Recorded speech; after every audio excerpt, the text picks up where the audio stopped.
killed who may be in this room. We believe you are hiding in plain sight. Keep your babies close to you. There's someone out there.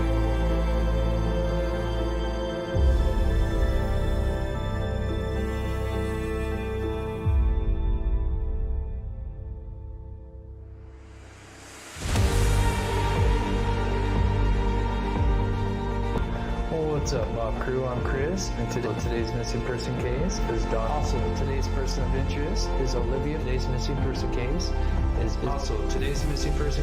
is Corey.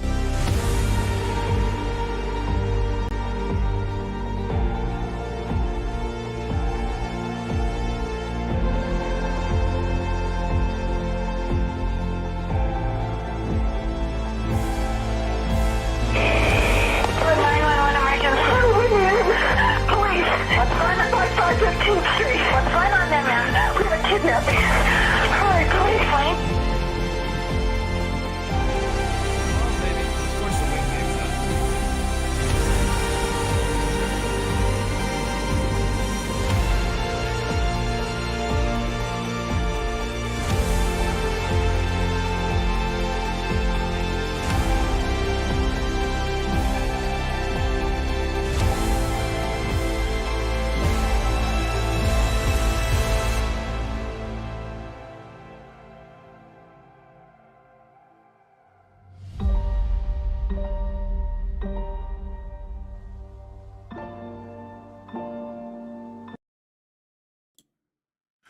What's up, everybody? Welcome to the stream. If you guys can hear me okay, please put a 1 in the chat. Big news today. Looks like there has been an arrest made, possibly multiple. I've seen multiple names now, which is crazy. I've seen the thing for Brian, but I'm also hearing another name, Jason. So we'll see if we can kind of put it together. Thanks for Tom. He kind of has been helping me behind the scenes. Thank you for the $20. He says, big news. Some are saying 3 involved, not confirmed, but Brian, Jason, arrested so far. Awesome. That's amazing. 3 people. Wow. I think maybe 2, but 3, that's crazy. We'll try to kind of slowly pick this apart. Usually when I do a live, I like to have like a show ready to go. So today we're kind of winging it until the press conference, which when they posted it, it said 1 o'clock local time, which I'm just directly south of them. So I was thinking it was my time, which is mountain time, and that would have been 3 p.m. Eastern time. But now I'd seen somebody say 4 p.m. Eastern time. So that will be that would be 2 o'clock my time. So in 3 hours, 3 hours and 20 minutes exactly. So I don't know if they pushed it back an hour or when they first posted that they might have put the wrong time. So, but from what it sounds like, the press conference is going to start at 4 p.m. Eastern time. I had originally put 3 p.m. because that's what I saw. So my apologies. But that is awesome. So let's before we get started, as people kind of trickle in, and let me just kind of thank you guys for putting a 1 in the chat. And I just want to say, Katie Hoppins, thank you so much for becoming a member and supporting the channel. That's so awesome. And we get caught up on the chat. Yeah, 3 p.m. Central, 2 p.m. Mountain. Yep. So I'm going to go ahead and just quickly put in my affiliate plug real quick so I can get some information put up on the screen. So I'm going to go ahead and plug this real quick, my affiliate, my liquid supply, just a minute plug real quick, and then we'll get to it. What's up, Mob Crew? How would you like to feel better about what you put into your body? This all-new product called Liquid IV is taking hydration to the next level. Liquid IV's Hydration Multiplier is a great tasting daily electrolyte drink mix that utilizes the breakthrough science of cellular transport technology to deliver hydration to your bloodstream faster and more efficiently than water alone. Just add the non-GMO electrolyte powder to your water and let CTT do the rest. It comes in tons of different flavors like strawberry, grape, lemon, lime, and much more. Just add the powder to water and get the hydration your body deserves. They have powder for energy, hydration, and even one to help you sleep better. If you'd like to learn more or purchase some, go to this link down in the description of this video. And if you use the code THEMOBCREW during your checkout, you can save up to 20% on your next order. Hydrate now with Liquid IV. Thank you. Okay, so shout out to my Liquid IV for Liquid IV for supporting the channel. So somebody asked how you become a member. Depends if you're on an iPhone. There is you have to go through the Safari. You can't be on the YouTube app if you're on an iPhone or Apple device. And if you're just on an Android, there should be next to the subscribe, there should be a join button, and you just click that. And I'll try to get some mods in here. And D-Dez, I'm going to go ahead and mod you up for a little bit because we're kind of winging it, and I didn't get a hold of my mods before the show. So, but here's a look at Brian here. So here's a look at one of the accomplices. I believe he's 28 years old. And we'll go ahead and play this little clip that kind of gives a little bit of background on him, but kind of a creepy looking guy here. Go ahead and play this. I guess this explains like, because he was doing some research participation thing, and we'll kind of look into that. It's kind of wild. This is it. Let's see. He posted this 212 days. So that would have been this, 212 days. So that would have been this year. Assuming this was screenshotted recently. So I'll go ahead and read it. This is kind of interesting. So, research participation needed. Hello, my name is Brian, and this is one of the people that have been arrested. I am inviting you to participate in a research project that seeks to understand how emotions and psychological traits influence decision making when committing a crime. So apparently this guy was studying like criminal justice and stuff. So it would make sense why he might have gotten away with it for as long as he did. In particular, this study seeks to understand the story behind your most recent criminal offense with the emphasis on your thoughts and feelings throughout your experience. In the event that your most recent offense was not one that led to a conviction, you may still participate. Additional surveys included after the open-ended section as to best understand your unique traits. The study should take about 15 to 20 minutes to fully complete. Wow, so it was kind of studying criminals. Interesting. So if you're tuning in, let's see.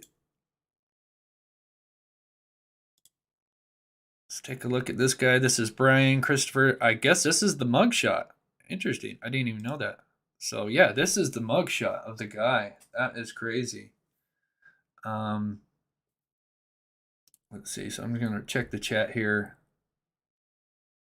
Okay, other names are unrelated. BK is the guy. Yeah, I guess we should just stick with him until we know more. I know Tom has been doing a lot of research, and there's been a couple other names. I have seen the thing for him, and we'll pull it up here. I think it's on Twitter as well. If I can find it. Here it is. Here's oh, it's on the screen. Let me switch it over.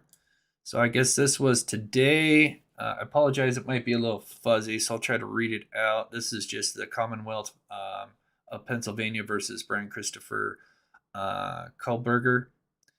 And the arresting officer was Justin.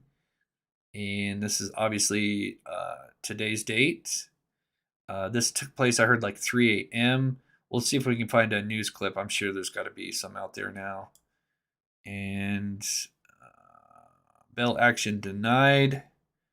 So he'd already been in court, obviously. He had his picture. So let's see if we can find some news articles here to get us up to date on what's going on.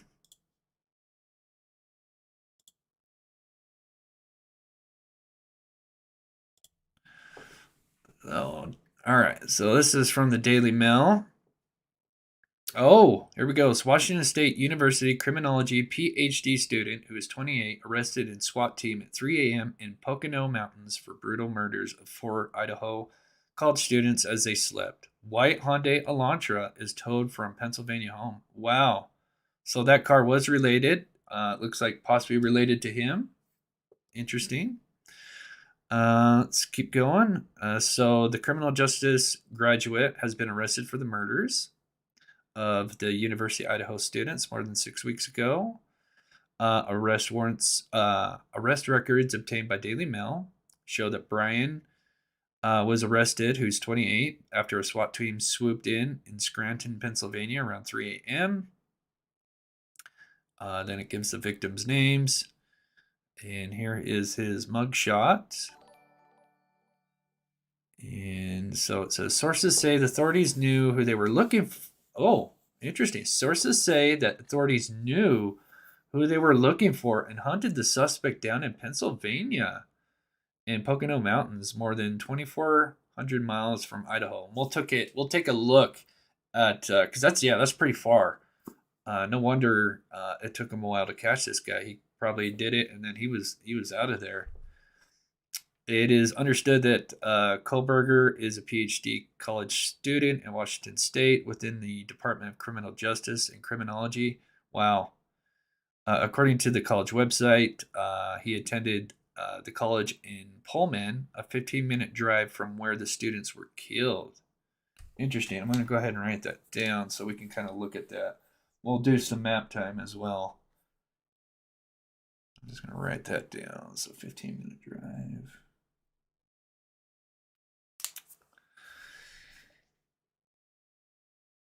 So let me just kind of get caught up on chat here. I see we got stuff, but I'm not seeing it. Oh, there we go. Hey, Deb, thank you so much for the $10 super sticker. That's so awesome. Thank you so much for supporting the channel. All background checks locked down. Yeah.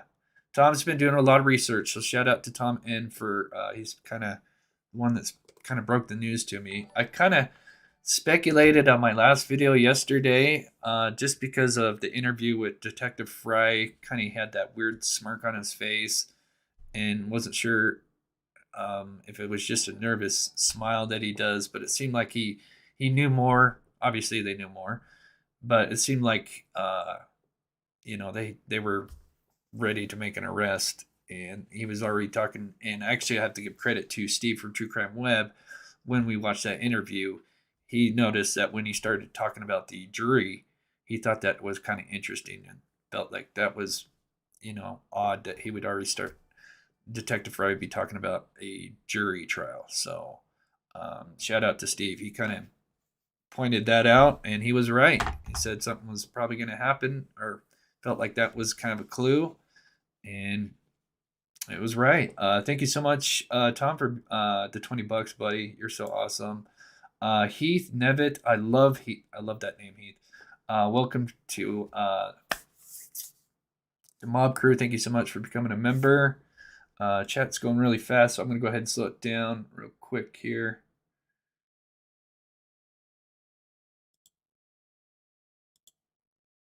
And then we'll finish reading this article, and then we'll look up, do a little bit of map time here. But I'm going to go ahead and slow down the chat for you guys here.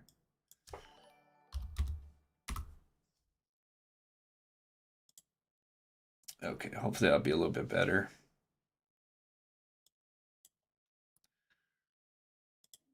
Okay. All right. Hopefully that'll work for you guys.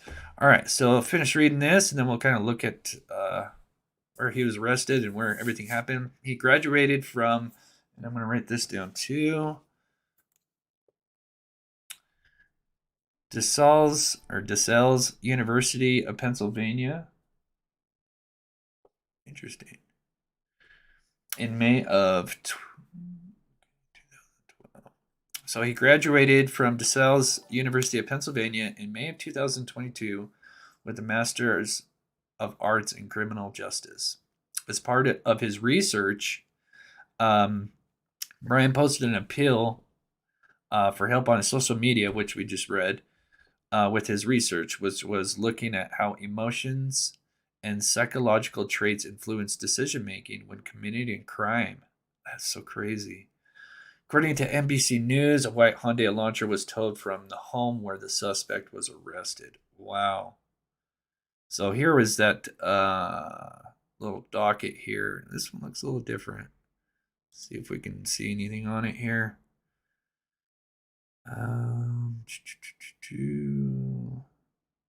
Nothing sticks out. Just has the date. And order denying motion to set bail. And order granting extradition. Okay. And this one's blocked. Original papers received from lower court. And I can't read the rest of that. There he is. And here is that participation needed, which was sometime this year, earlier this year. Another picture of him. Not sure if that's in Pennsylvania.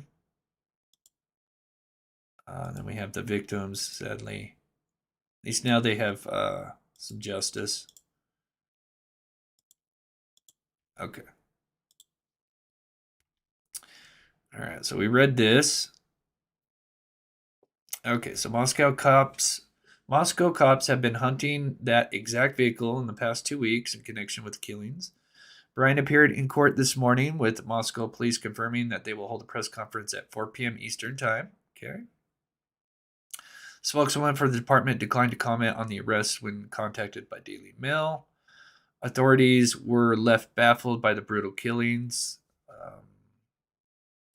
Police have found no evidence of SA, and the victims had wounds on their bodies which indicated they had tried to fight off their attacker. Initially, cops said that they thought all four were assaulted as they slept.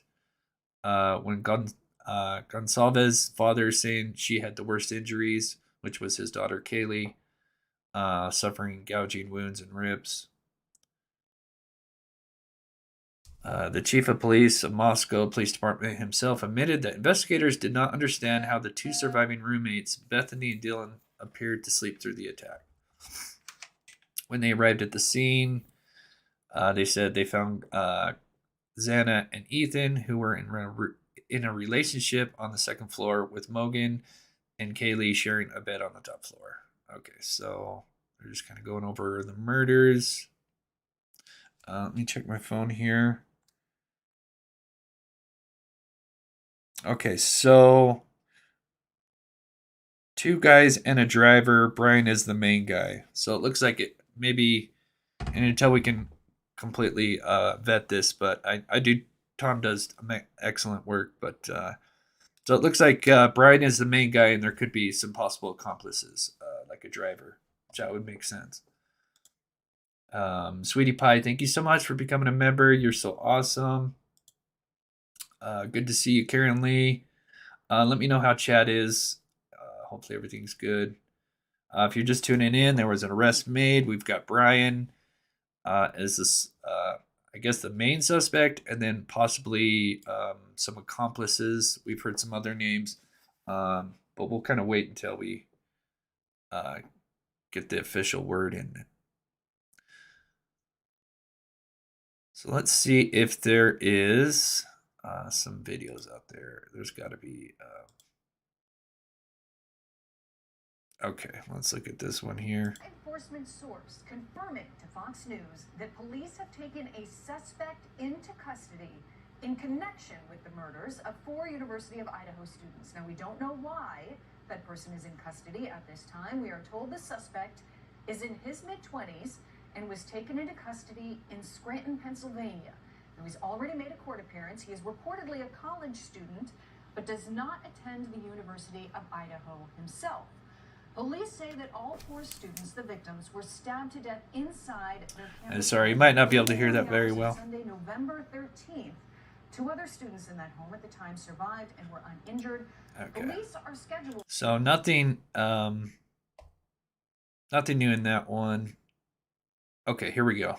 Let's see what this one says. Multiple news stations report a 25-year-old man was taken into custody near the Pocono Mountains as a person of interest in the brutal slayings. According to multiple news outlets, the person of interest appeared in front of a Monroe County, Pennsylvania judge at 8:30 Friday morning. All this dates back to the November 13th murders of 21-year-old Kaylee Gonzalez, 21-year-old Madison Mogan, 20-year-old Zana Carnodal, and 20-year-old Ethan Chapin. For weeks, we've had few details about this case, except that the group arrived to their off-campus home on King Road at about 1:45 a.m. Gonzalez and Mogan had visited a bar in downtown Moscow that night and later a food truck where they were caught on camera. Carnodal and Chapin were at the Sigma Chi fraternity on campus.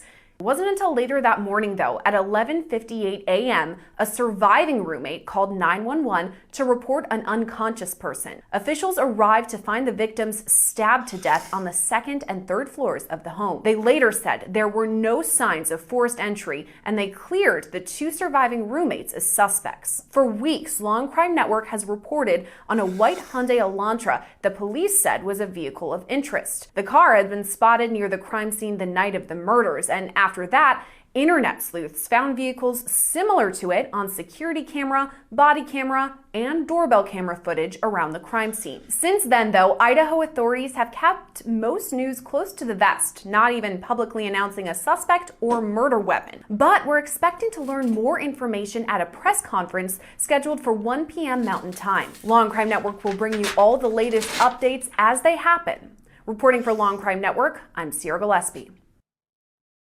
Wow. Nothing major new on that one, but interesting. Oops. Okay. So, oh gosh, not her. Unsolved mystery, no. We don't want to hear from her. Who is this guy? Wait, what? Okay, yeah, I don't want to show him. Yeah, that was the wrong guy. There was a different Brian, I guess, or something that people were showing. This is the right guy right here. 28 years old. Was doing some research on criminal behavior. Was even doing kind of a study, which is crazy. And of course, he's got he's a PhD student, and he had in criminal justice. Yeah, this was crazy. So, we had seen this posted like the other day, and I can't remember. I don't know the original source, but this was shown to me, and I was like, well, that's kind of interesting. Wouldn't surprise me if people would do that, but there was some talk even yesterday after I got off the live that I was hearing things behind the scenes that there was something stirring up. So thank you, Tom. I would roll this live for a while. There's something else brewing. Yeah, I think we'll try to go. I usually try to do maybe at the most 2-hour lives, but we might just go to the press conference. We'll see how it goes. But thank you so much, Tom. And it feels like a hit job. Could be wrong. Yeah, who knows what the motive is.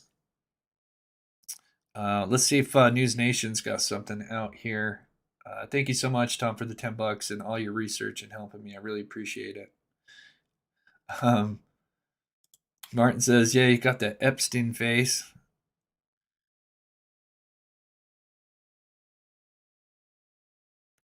I don't know why they got her going here. Let's see what News Nation is saying here. Investigators, as we are taking a live look now, this is the mugshot.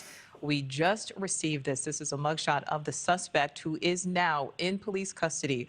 This is Brian Koberger, who is 28 years old, arrested early this morning in Scranton, Pennsylvania, for the murder of the 4 college students in Moscow, Idaho. He is now under arrest. He is in custody. Ashley, we're going to continue to take a look at this mugshot. Oh, we're also getting more information here. I see we have confirmed that Brian Koberger is a PhD student covering criminal justice at Washington State University. Again, Brian Koberger, a PhD student, 28 years old, taken into custody early this morning by investigators in Scranton, Pennsylvania. As we are taking a live look now, this is the mugshot we just received. I know whenever I hear Scranton, and that's funny, someone just mentioned Steve Carell. Every time I hear Scranton, I think of Dunder Mifflin and The Office. I love that show. So let's just take a look at some map time, and then we'll go back to, we'll see if we can see what's going on Reddit as well. Put that over here. Pocono Mountains. Actually, you know what? Actually, before we do that, let's do this instead. And we'll kind of read the chat here in just a second. I'm going to pull up Google Maps, and then I'll read out some chat here. Let's just look at the distance here. So we have the victims. And then let's put in Pocono Mountains, Pennsylvania. Gosh, look. I mean, that is clearly on the other side. This guy was definitely on the run. That is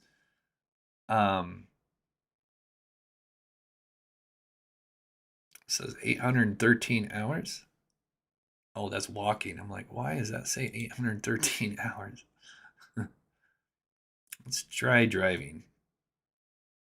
Okay, 37 hours. That sounds a little better. So 37 hours. They probably stopped somewhere halfway. I don't know. Depending on if he had. There is word that there could be others involved, possibly a getaway driver. But that is how far away this guy was. So could explain why it took them some time to crack this case. They had to find this guy. I don't know anything about Pennsylvania really in the Pocono Mountains. Let's see.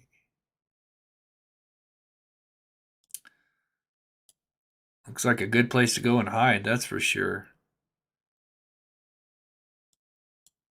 So here's Scranton here. That's what I was trying to look for.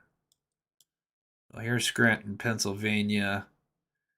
And you've got Lake Scranton, and then you've got this Scranton Pocono Highway, or even the interstate here. And so crazy. Not sure exactly where. I'm sure we'll find out more details, but this is great news. Great news. So I'm going to look at the chat, and then we'll see if we can kind of figure out if there's others involved, because there's definitely a lot of talk about that. Today is it 47 days since the murder? What they have 49. So whoever did that was pretty close. 47 days. So almost 6 weeks, because so it happened on a Sunday technically. So and today's Friday. So yeah.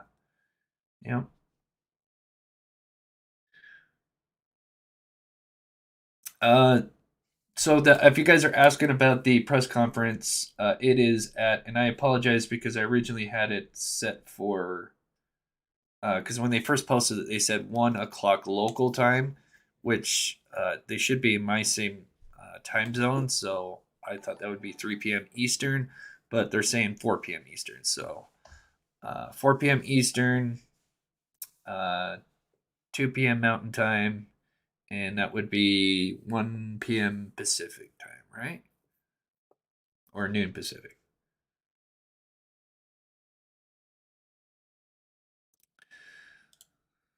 So glad they caught that demon. Yeah.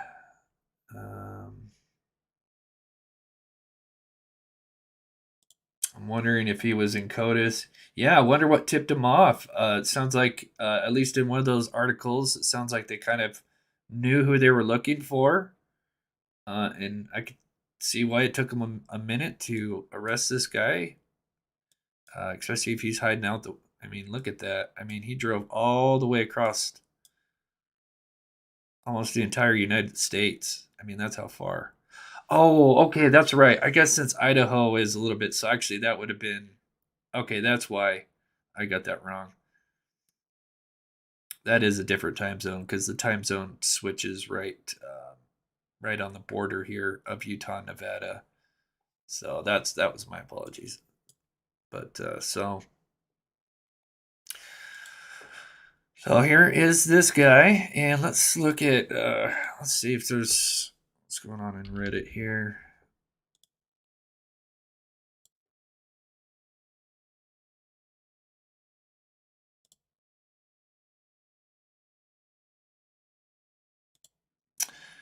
So, two senior law enforcement officials tell Jonathan a White Hyundai Elantra was taken away.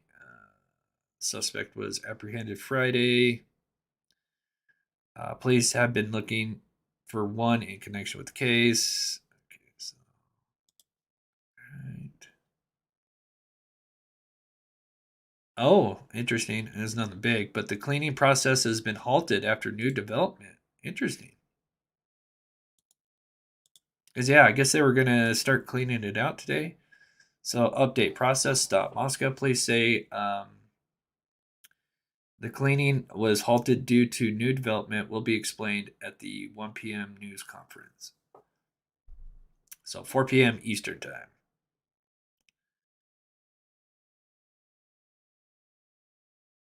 Okay, so we've seen that. Let's take a look at this.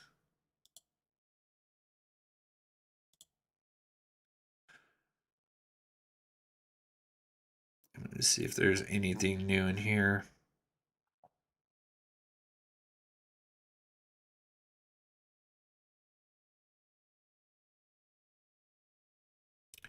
No. Okay, so that's just the article that I originally saw.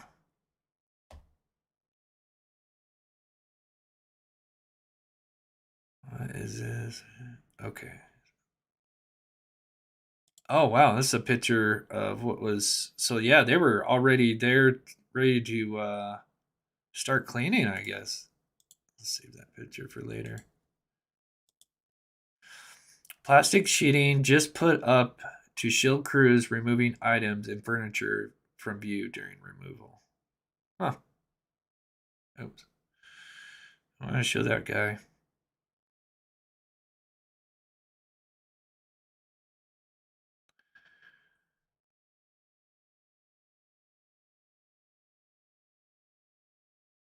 Okay, let's see what chat's saying. Let me get caught up here.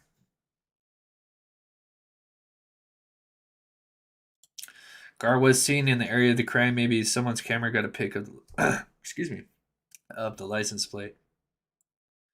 I sent you some screenshots via email. Okay, let's take a look here. I got to switch it over here. Give me a second. We'll see what we have.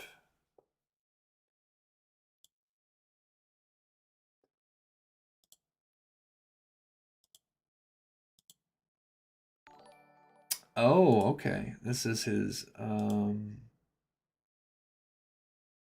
interesting. Okay, let me save this. Give me a second. I'm just gonna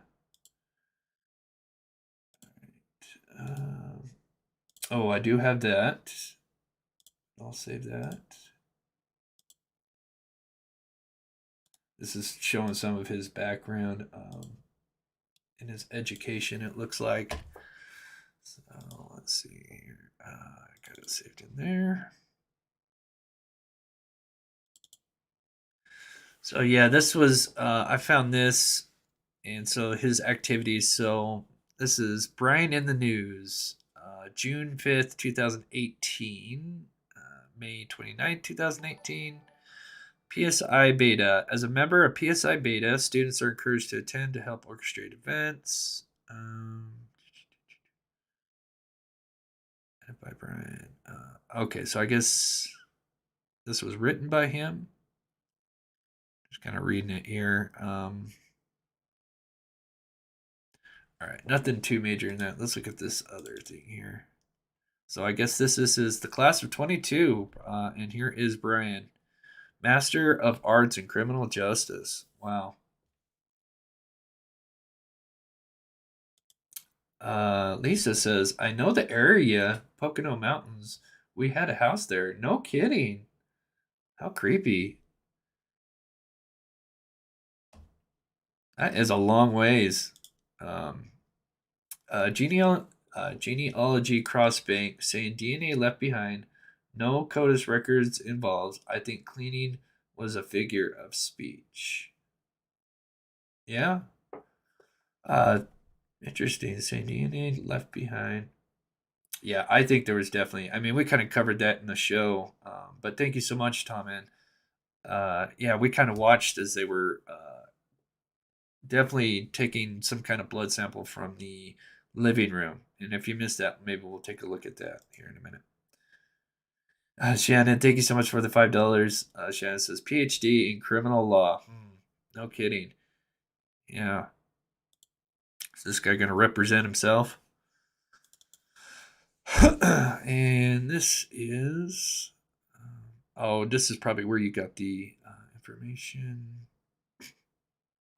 So, yeah, so he went to get his PhD from Washington State. And then they said, where did he go? DeSales University. That's what I wanted to look up. Let's look at this. I'm trying to figure out what's the connection. Like, where's the connection to him and these students? Like, what happened here? So, was it DeSales University?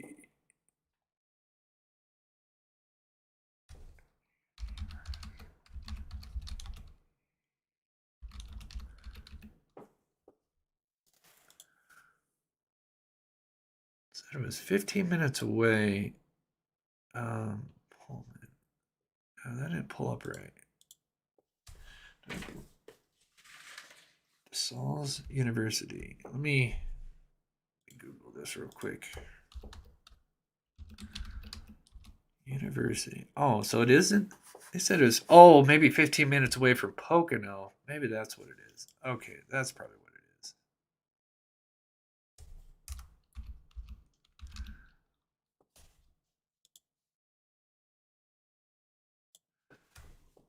And this.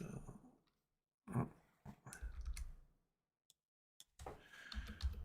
I'm just doing a little bit of. Okay, so I was in Upper Scranton. That is not 15 minutes away. Unless that's from.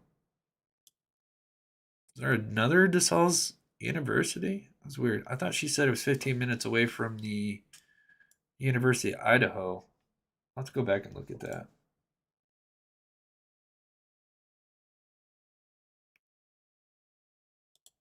Someone just said Killer Soul Kaylee the Range Rover. Wow. Yeah, we'll be covering the press conference, but that'll start 2 o'clock my time. So that's in 3 hours, less than 3 hours, 2 hours and 45 minutes. I usually don't do long shows, but I think we'll make an exception this one time. Maybe we'll take some calls. I'm usually a guy that likes to have like a show set up for you guys and just kind of knock things out. I'm not much of a guy that likes to wing things, but I guess today we'll have to make an exception. And I just really appreciate everybody taking their time out of their day to watch the show. It means a lot. If you can leave a like, that greatly appreciate that. Maybe just a power thing. I don't think he went there to kill all 4. I think 2 were collateral. When he was detected, sure feels like a higher job. I think I could see that, definitely. You know, that could be the case. Maybe he went up, killed the girls, and unfortunately Zen or Ethan woke up, heard it. That's why nobody on the first floor really heard anything. And then unfortunately they were kind of the casualties. But I mean, we don't know. That's just speculation, but it's definitely possible for sure. Thank you so much, Tom. CFS, thank you so much for the $10 super sticker. You are so awesome. Thank you so much.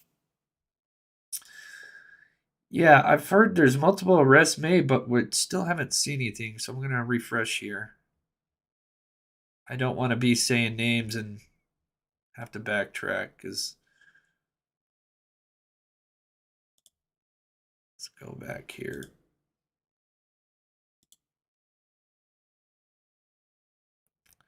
Oh, so they deleted his participation thing, I guess, already.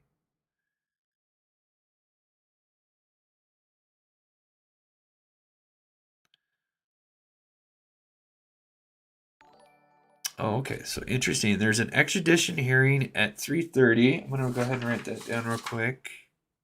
Still dying to know, like, what is the connection?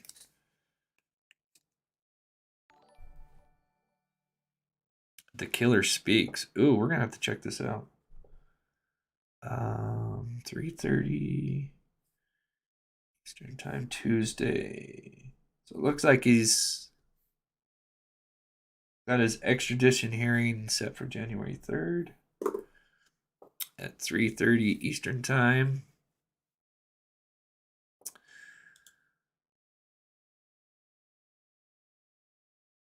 Okay, let's go back. The killer speaks. Okay, so this is from T-Rev. T-Rev's been doing some amazing work. We'll go ahead and play his little 30-minute clip. Like, literally, like, this is it. I before I even called, I counted on my hands, like how many of these guys I can remember that I worked with at this bar, and there's like 10 of them. I swear that question has always come up, and it could just be nothing. Like maybe people say that, but I just it makes me wonder if that's a part of that thing, and like someone just took that. Hold up, guys. We're going back to the beginning of this phone call. Like, literally, like, this is it. I before I even called, I counted on my hands, like. So he's saying this is the killer's speaking. I don't know. We'll look into it. Let me see. People are sending me stuff. Okay. Clip by. I'm gonna try to write this down. See if we can find the source of this. If you guys know what this is and can send me a link, let me know. Original video. I'm gonna see if I can.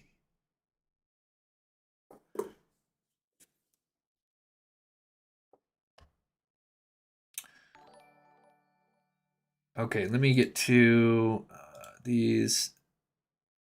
Steve McDaniels, was a law student too. Was he really?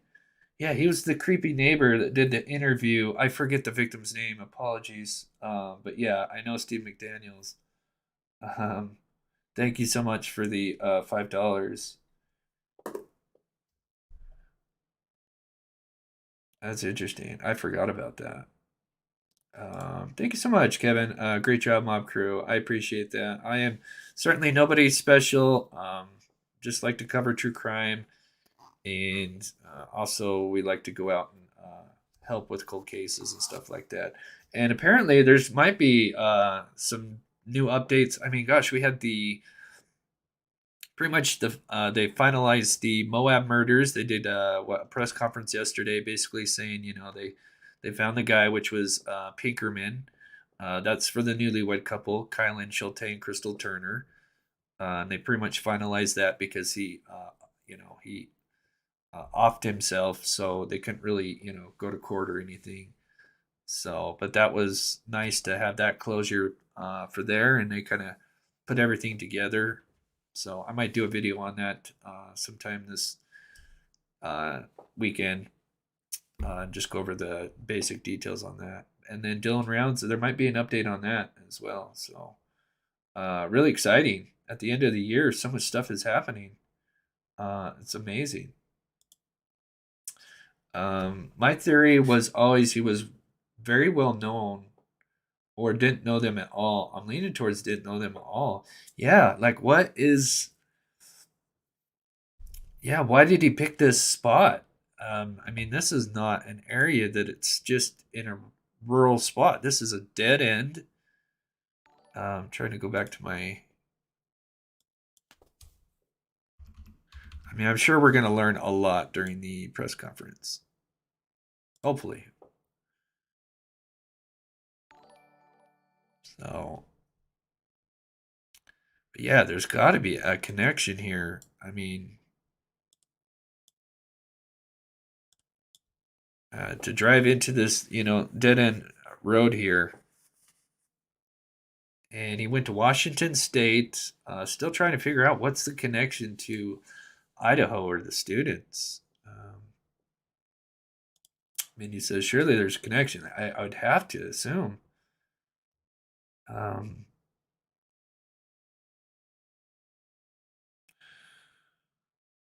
Okay, just looking at the chat for a minute. Yeah, I'm going to look up that call here in just a minute, figure out what that is.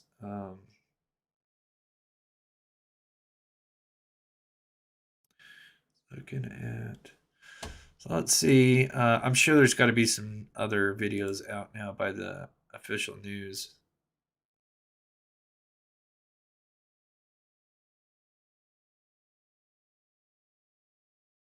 Is this it?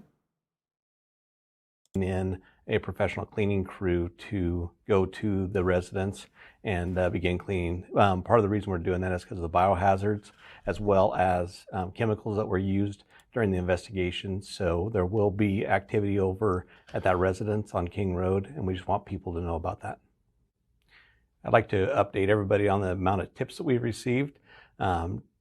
Number one, because we've received a lot more tips here recently, and we're continuing to investigate those and follow up on those. We've received over 19,650 tips. Email-wise, 9,025 of those have come in. Okay, Phone-wise, 4,575, and we've received over 6,050. Okay, but it looks like they put that on hold as far as the cleaning crew. So. All right, I got to fix my chat real quick because it's for some reason it's messing up. So give me 1 second, everybody. I've got to. I don't know what is going on, but everything is starting to disappear. Let me reset it here. Hopefully that'll fix it. And if you're tuning in, thank you so much for taking the time out of your day to watch the show. Breaking news, they caught at least one killer. This looks like the main suspect, which is Brian. There is some chatter about possibly a second individual, but until we know more, we would try to refrain from putting any other names until we know for sure. What's up, Mob? Oops.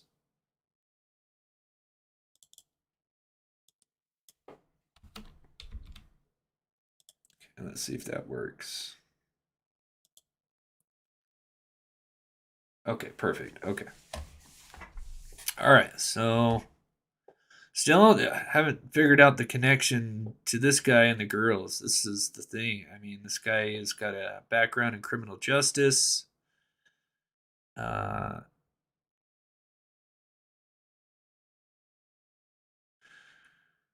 We've seen this.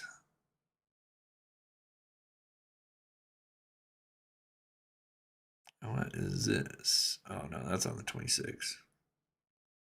Okay.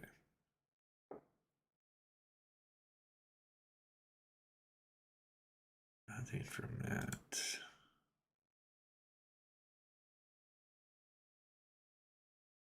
See what Brian Enton is saying.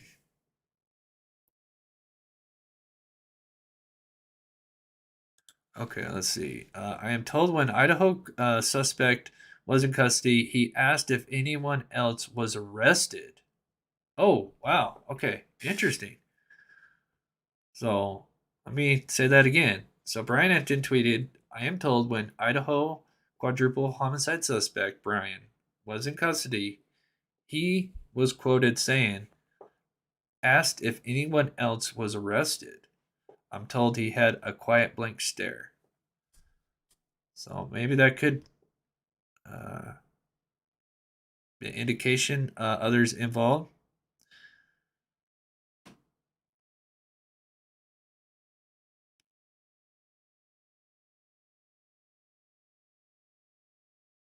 There's another picture of him. Let me save that. as well. So he graduated in, let's see, get my notes here, in May of 2022. PhD in criminal law.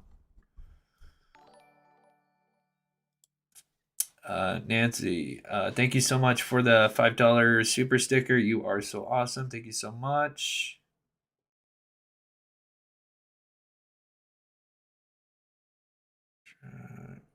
Okay. Yeah, if you can, just refrain from all caps. I'll try to get people's, read some people's chats, but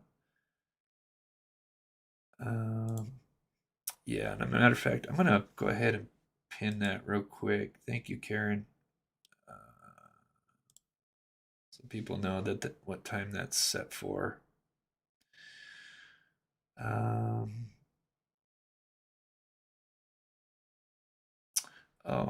Chris, was his nose crooked on old pick too, or new injury? No, let's see. Let's do some side by sides.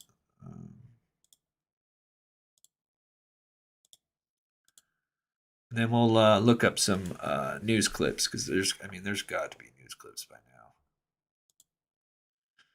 now. Let's see. So here's his mugshot. Yep, it's kind of got that.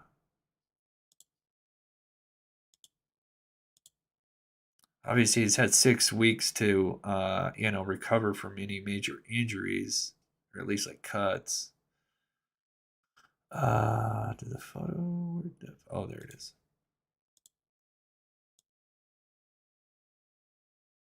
Okay, bear with me for just a second.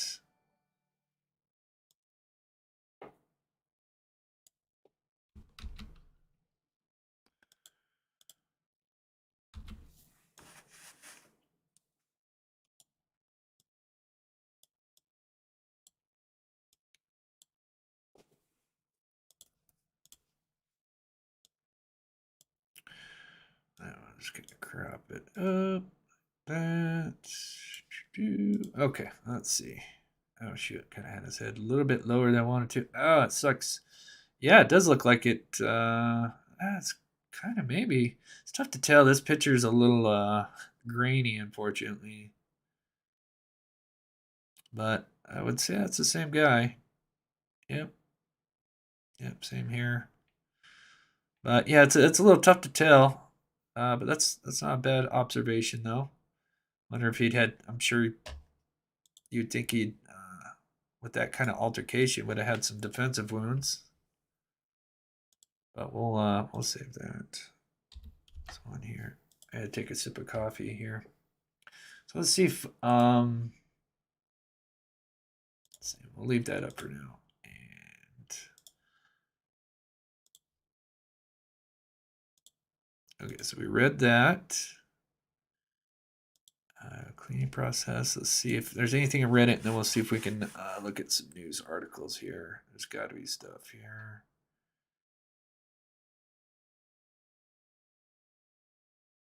We do this one.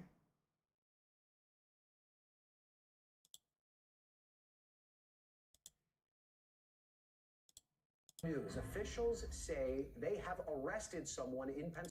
Oh no, that's way too quiet. But when we come to the press conference, I will have everything set up with the a booster, a volume booster, just in case, because it never fails that they have these press conferences and their audio is terrible. So we will be prepared. So this is the link. So let's save this link here. Awesome. So, okay, live in 2 hours. So 2 p.m. my time. So 2.5 hours it will start. Maybe we'll take some calls here in a little bit. Let me go on.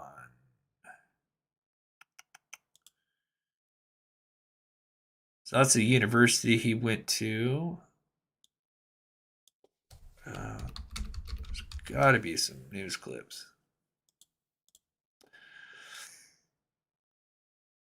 Oh, look, it's me. All right, so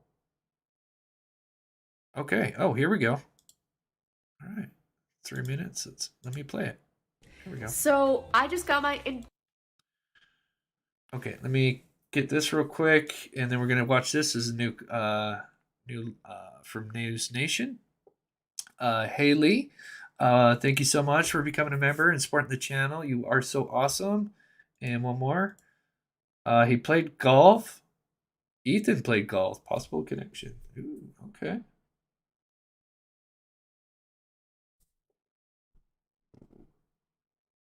Write that down. All right.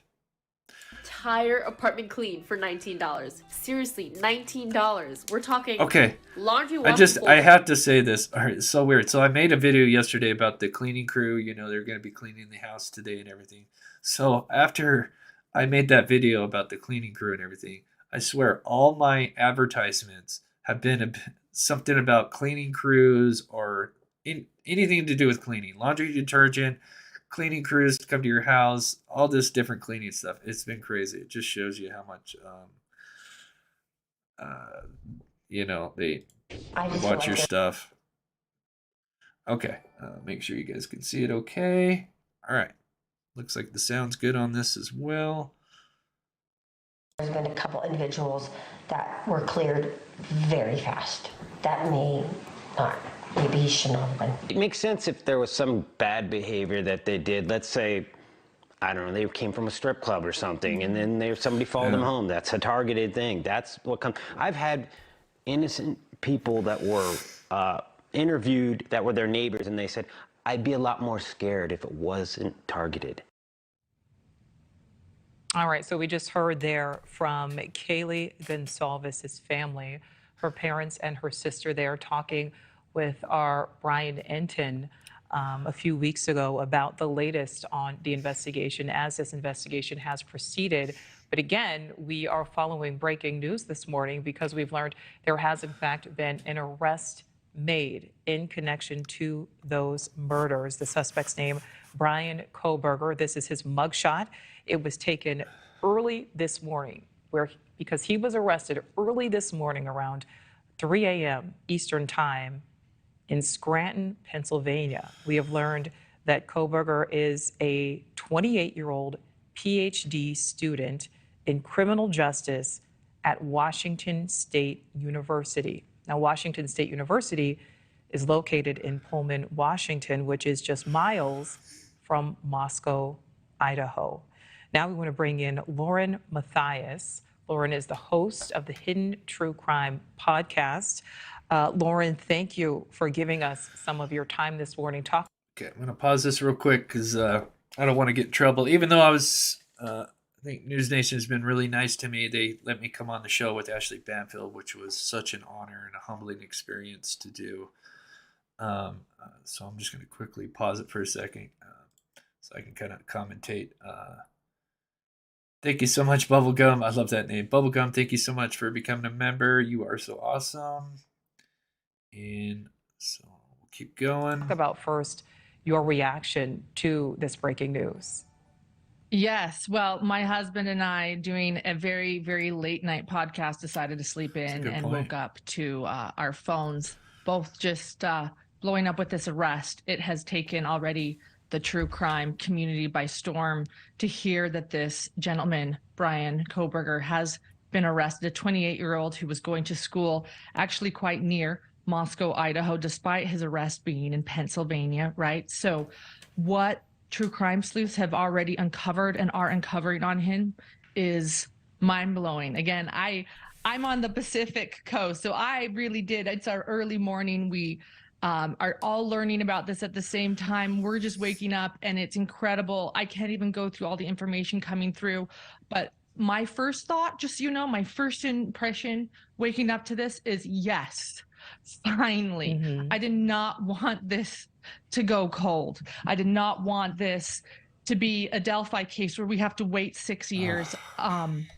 We are so grateful here. And that is so true. Delphi, almost 6 years. And it's such a shame because they had all the pieces right there in the beginning if you follow Delphi. If you're new to Delphi and you want to learn more, I have, as probably the case I've covered the most on this channel, one of them anyway, and they have arrested somebody, and hopefully that is the guy, which is Richard Allen.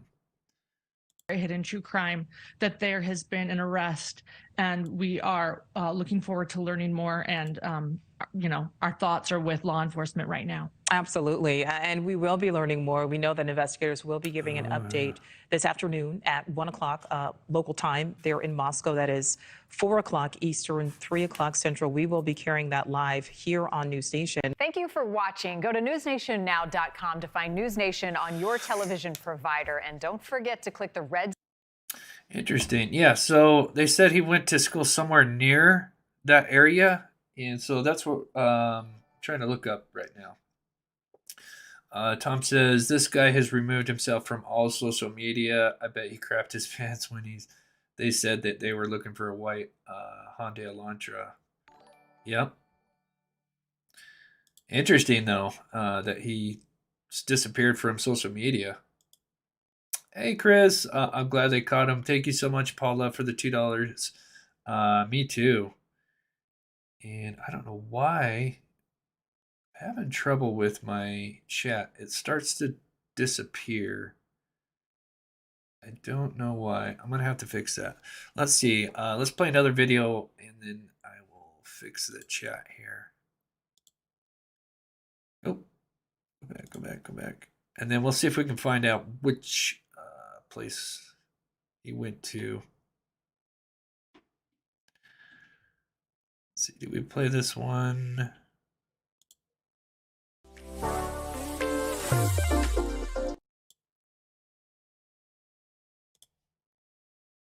About the suspected murderer. Now learning more details about the suspected murderer of 4 University of Idaho students. Reports say the suspect is 28-year-old Brian Christopher Kohlberger, who was arrested Friday morning in Scranton, Pennsylvania. According to court documents, Kohlberger is now awaiting extradition and will likely be headed back to Idaho more than 1 month after the brutal slayings. For now, though, he's being held in the Monroe County Prison with a January 3rd court date on the docket. Investigators now believe Kohlberger is responsible for the November 13th stabbings of 4 students. For months, the case went unsolved, with few leads and thousands of tips. Idaho investigators announced a press conference will be held at 1 p.m. Mountain Time.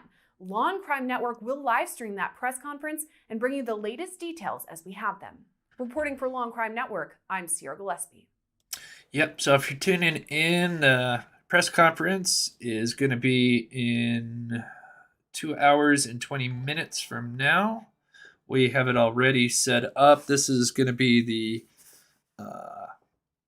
place where we're going to watch it, and I'll have a backup just in case. But usually their previous press conferences were pretty good via the YouTube, so super stoked. He has an Instagram, but totally private. Oh, yeah, I bet he privated or deleted everything. Thank you so much, Tom, for the $2. Emo Jim, hey, Chris, I'm back. This is better news to hear than my 3 weeks. I was, oh my gosh, in the hospital being very sick. I sure missed you all. Oh, thank you so much for the $50. Glad to hear you're doing better.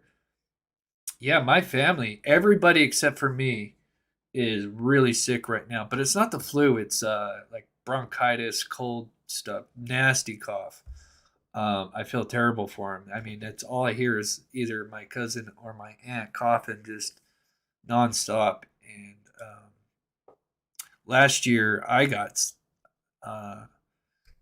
probably the worst fever I've ever had in my life since I was a baby. And yeah, that was scary. So thank you so much for the $50, Emo, and I hope you're doing better. That is scary. And Tom saying his hello, Emo Jim. Hope you're feeling better. Hope you're feeling better, brother. Yeah, thanks so much, Tom, for the $5.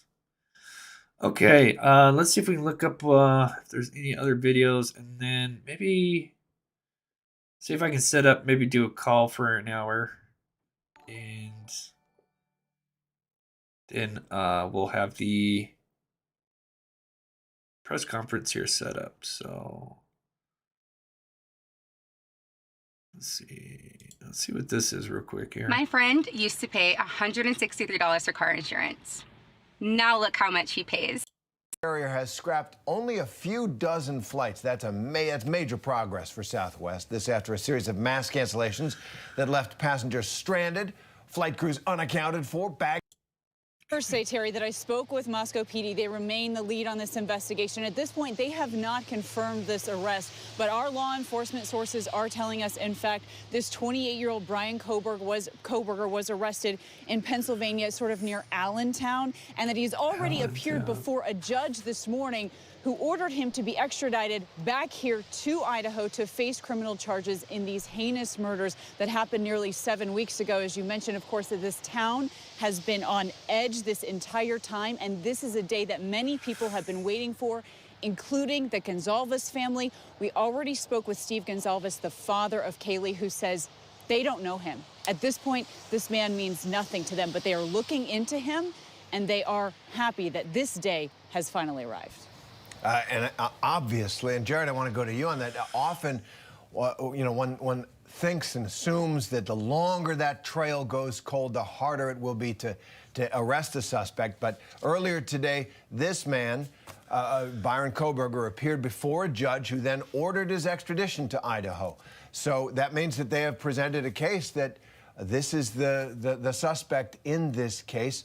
What do you make of this development 6 weeks after those killings? Well, it will be interesting to see what break they ultimately got in this case. 6-7 weeks after a murder to finally make an arrest, in and of itself, is not necessarily uncommon. But in this case, it's been a mystery. The entire case up to this point has been a mystery, and there's been very little information that has come out of the authorities. I think Pizza's talking about my... I did have premium, and then I just never re-upped it because I had to get a new credit card, so I just never had gotten around to it. Candace Soto, woke up to the best news. Thank you for your work. Thank you so much, Candace Soto, for the $25 super chat. Thank you so much. Yes, this is great news at the end of the year. I was planning on doing something else. I was going to do kind of like the end of the year thing, look back at kind of where, you know, the whole year of 2022 with Dylan Rounds and just a lot of stuff that we got to do this year. And so we'll probably do that tomorrow. So I'm going to play a little bit more. Obviously, they didn't just settle on Mr. Koberger a day or two ago. They've had to have known about him at least long enough to confirm that he was in fact the suspect and to get a warrant in place and to do that. That takes a little bit of time. So they've obviously been sitting on this information for at least a few days. But it's good to see at least the family might get some resolution out of his arrest. It is, and obviously for that community, Kana, which has been, you know, terrorized, understandably. Here's this horrific crime, this slaughter of young people in their beds, and no leads, it seemed, to the community that person could still have been there. So Moscow Idaho's been on edge for weeks. You know, what's the mood like after this arrest? You know, there really was a tremendous concern, Terry, that this person could have still been in this community. And this is a city where the police chief told me himself, you know, they typically respond to things like noise complaints. This is a safe college town where people... Yeah, I am just dying to know what... I mean, this guy went... There's one place I'm still trying to figure out, because he went to Washington State, and then there's this DeSales University... But yeah, there's dying to know the connection here, but we'll do a little more research after this. There's a little bit more left in this that we'll watch here, but thank you, Tom. I had COVID. Oh my goodness. And the N1H1 flu virus at the same time. Holy Hannah, I have a long recovery ahead of me still. Happy late holidays to Chris and the crew. Man, I'm glad you've hopefully gotten through the worst of it. That sucks. Yeah, so glad you're doing better, buddy. That's terrible. Want to send their kids to go to school. So to have to function under this fear and the unknown has been really hard. There's also, been a lot of questions thrown at authorities about their level of secrecy in this investigation. They have been withholding, if you will, a lot of information, but they said time and time again, it is pertinent to this investigation. We don't want to mess anything up. We want to make sure that we can, dot all of our I's and cross all of our T's and bring a case that will get closed to the prosecutor so that this person will face justice. And it seems that if this is the case today, that finally their secrecy, their hard work has paid off. They've also long said that they have FBI agents working across this country that we can't see. They're doing things that aren't privy to the public, and all of that perhaps coming to fruition today. Absolutely, and they did, Jared. It's not fair to say they stumbled out of the gate, but this was an overwhelming crime scene for a police department which hadn't had murder in. Yeah, another shout out to Tom. He's like, I knew when Kaylee's funeral was planned for today, they had the dude. We were talking yesterday, late last night, and or was it early this morning? I can't remember. We were talking back and forth to a couple people, but he said if they do, because they were gonna wait to do her funeral until they had captured the suspect, and then so once he heard that they were going to be doing this funeral. So she stated she would not have a funeral until the arrest was made. Yeah, you called it. So thanks so much, Tom, man. Amazing research, buddy. Appreciate it. Yeah, so there is a connection. We'll see if we can figure out this. We're at 6 minutes away, 6 miles away. Yeah, because they said like 15 minutes or something. In years, Okay, so all right. What is it? Pullman.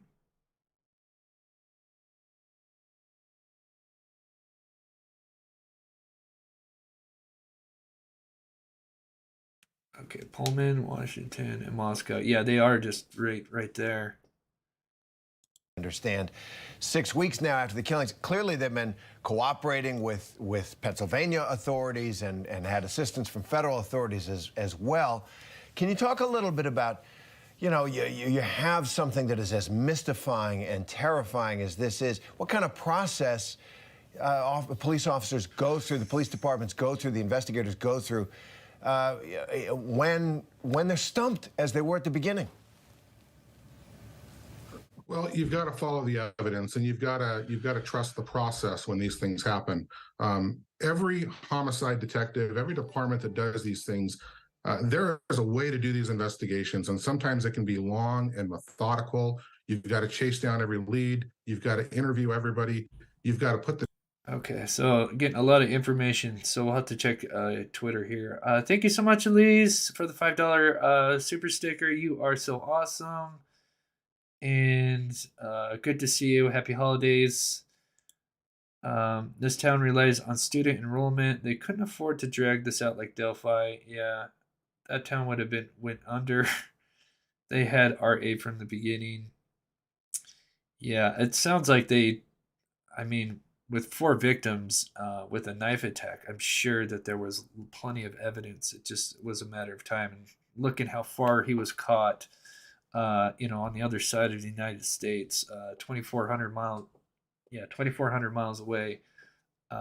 It's definitely took them some time to find this guy. Is there a possible connection with the fraternity? Yeah, we don't know. It's still early days, Pedro. But thank you so much for the $4.99. We're gonna try to see if we can figure out, some of the connection here. So let's see. So if you're just tuning in, here's the picture of the guy. If you haven't seen it, this is Brian. He is 28 years old. He's he has a PhD in criminal law. He went to Washington State, and they captured him in the Pocono Mountains in Pennsylvania, which is close to Scranton, Pennsylvania. And so that's 24, just to kind of show you the difference. So this is where the victims were at. Oh, why did that disappear? Okay, there we go.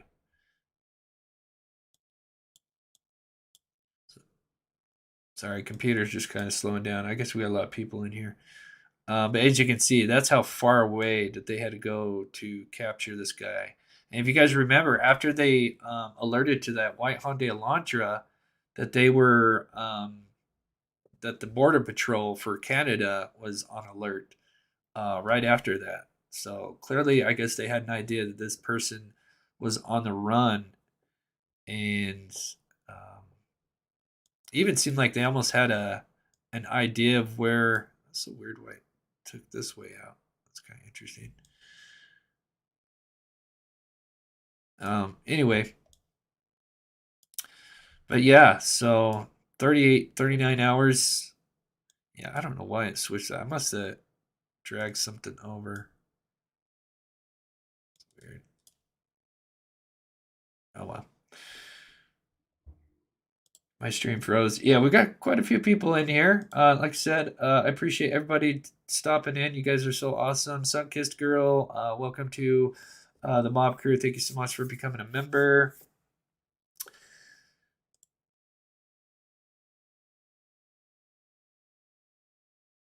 Just looking at the chat for a minute. And so Pullman. Yeah, where is Pullman at? Let's look at that. So it's Pullman, Washington. That's what that is. Oh, okay. So yeah, okay. So this says 17 minutes, but so this is where. So this is Washington State University. Yeah, I kind of forget Washington's just right there because they are really Moscow is just kind of right on the border of between Idaho and Washington. So he went to the university here, and as you can see, between the two universities, really, it's just 15 minutes away. I mean, if we just kind of do something like that right there. So yeah, just 15 minutes away between the university that he went to and this University of Idaho. So it's got to be some connection that he knew them somehow. I just doubt somebody's gonna just go and drive into a, kind of a cul-de-sac dead end road, commit a quadruple homicide just out of the blue without there being some kind of motive. But that's just speculation on my part, of course. Okay.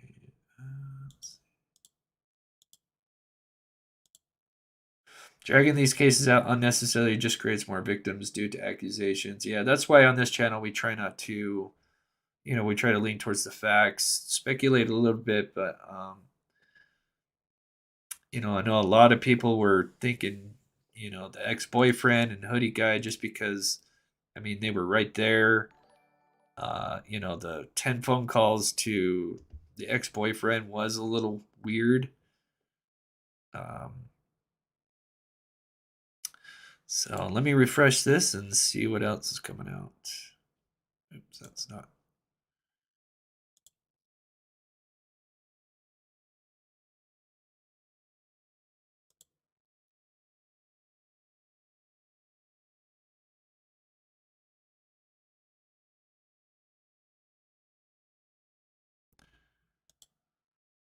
Update 1151. Arrest paperwork obtained by the Associated Press identified the suspect as Brian Christopher Koberger and showed he was being held for extradition in a criminal homicide investigation based on an active arrest warrant for first degree murder. Interesting.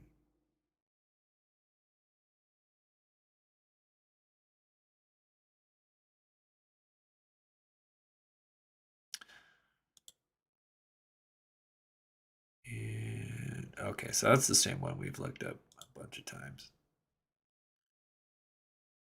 No bail, waiting extradition, which means that they're going to send him back. Yeah, this is the house. So they had a camera right here. I believe this is the house. Yeah. I don't know why that's up. I don't need to see that. The latest here. Oh gosh, not 4chan. Oh no. I don't want to see that. Yeah, 4chan was really bad. Whoever did that stuff, they need to. That's another thing is they were throwing the other fraternity under the bus, saying some of these people were involved and was basically describing kind of what happened, and you can't trust 4chan.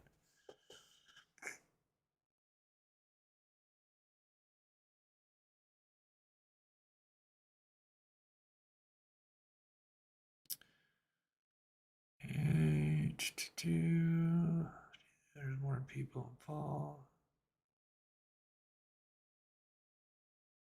Oh, that is weird. That is weird for Brian Enton. That is true. Covering big cases, and the main suspect is Brian. Brian Laundrie and this Brian Kohlberger. That is kind of interesting.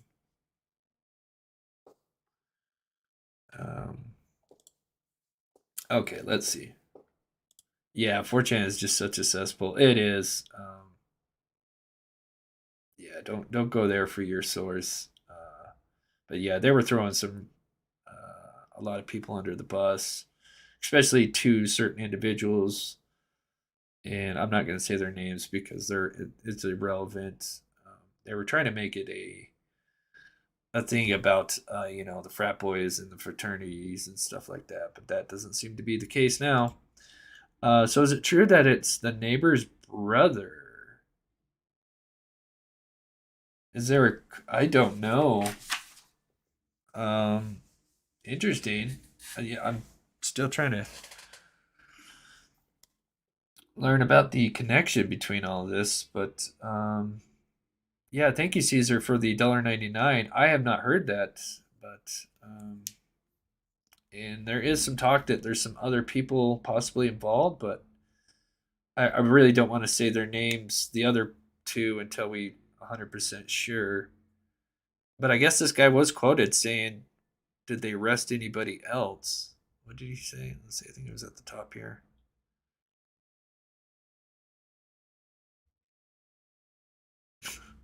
Yeah, that's Brian. I know this way back. So there's a look at the guy there.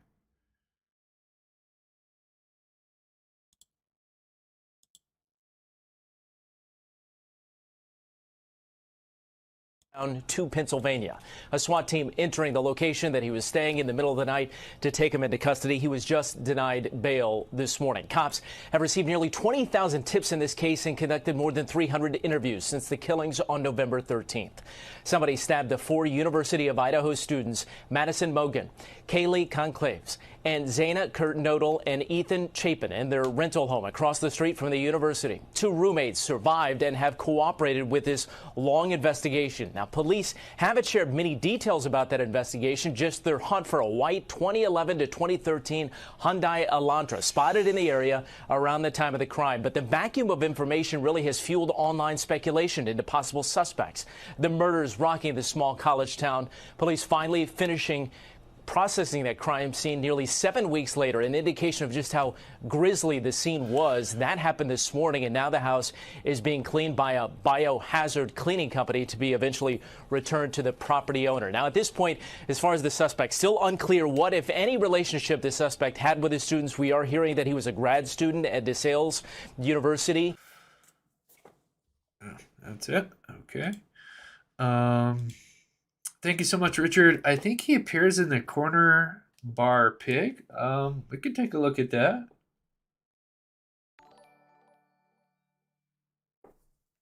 Thank you so much for the $2. Let's just take a little look at that. Do I have it?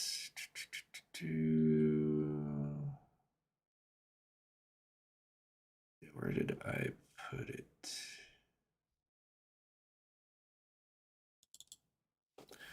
I gotta figure out where that picture is at. I might have to go. Oh, there it is. Okay, so let's do that. And let's do this. And we will go now.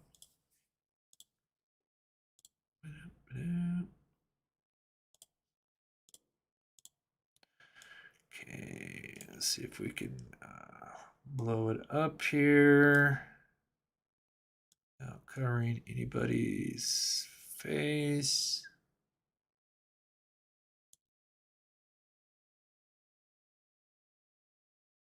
Yeah, I'm gonna make it a little bit smaller.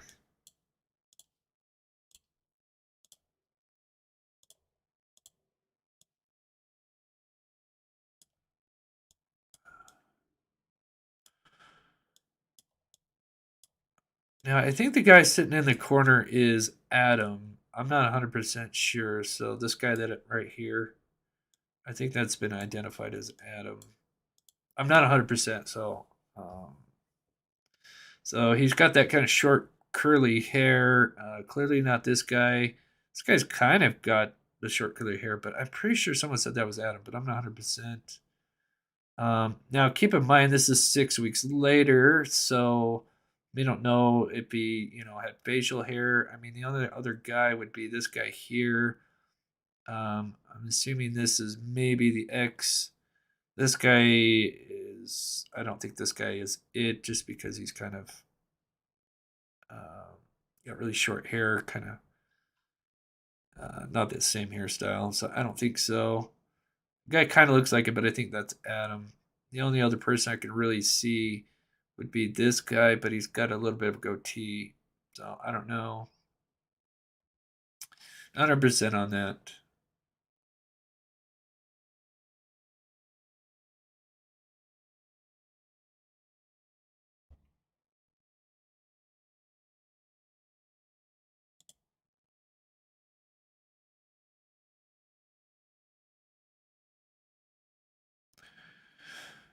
Looking at the chat. All right, everything going good.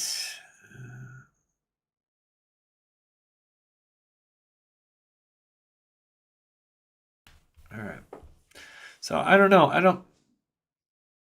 don't see him in there. There's not really many faces to kind of look at when it comes to that. I don't saying that authorities knew who they were looking for and tracked him down to Pennsylvania. A SWAT team entering the location that he was staying in the middle of the night to take him into custody. He was just denied bail this morning. Cops have received nearly 20,000 tips in this case and conducted more than... Okay, we just played that one.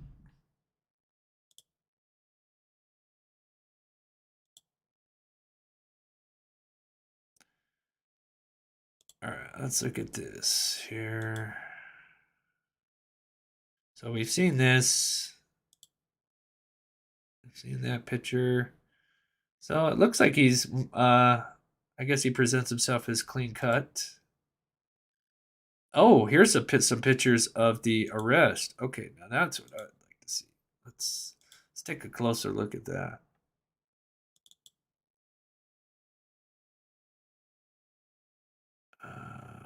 Where did it save to?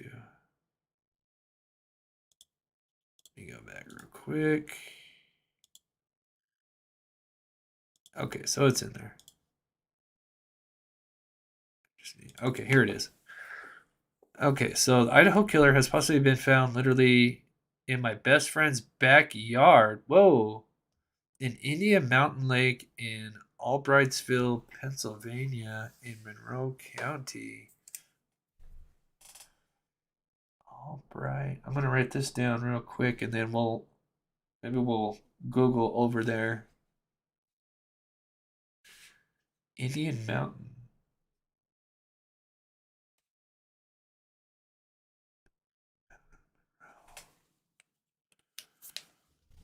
Let's see. So here's some pictures. Yeah, you can see Indian Mountain here. Got the news crew. A lot of white cars, so I don't see a White Hyundai Elantra. Not 100% sure if this is related. I don't want to get it wrong.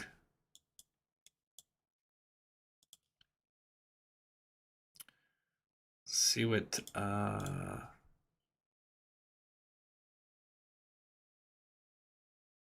Okay, let's back that out.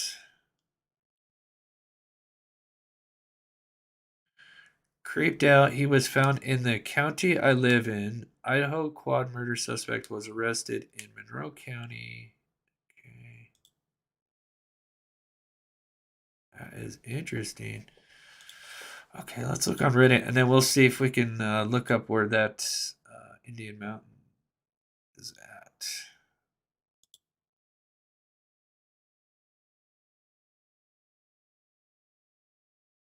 So he has a home in Pullman, Washington. Okay, interesting.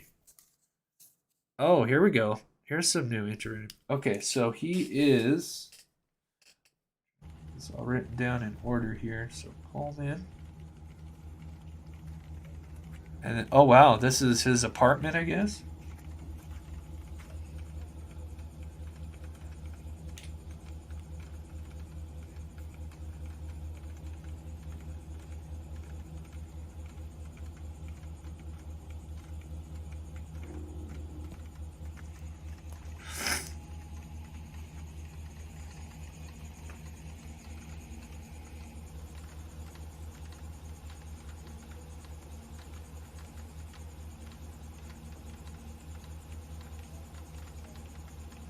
Okay. All right. Thank you, Rebecca. I will hear in just a little bit. Thank you so much.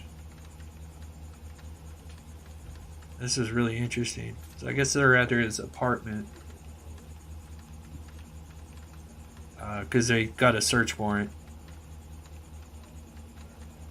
Now this is in Pullman, Washington, which is just next door. It's 15 minutes away from Moscow, Idaho. Now keep in mind they arrested him 2,400 miles away in Pennsylvania.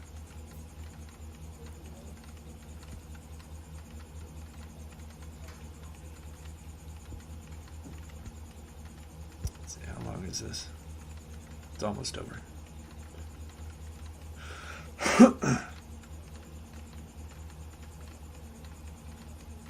So it's 19 minutes from the crime scene.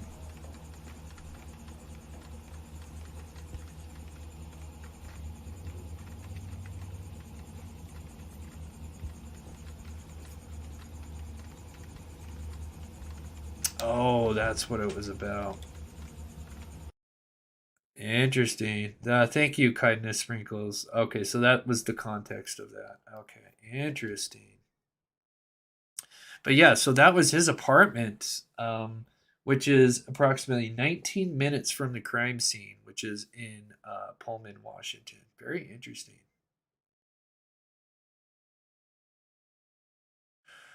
They are saying Brian made knives. Ooh. Gosh, criminal. Got a background in criminal justice, criminal arts, and doing research with criminals and their behaviors. Wow.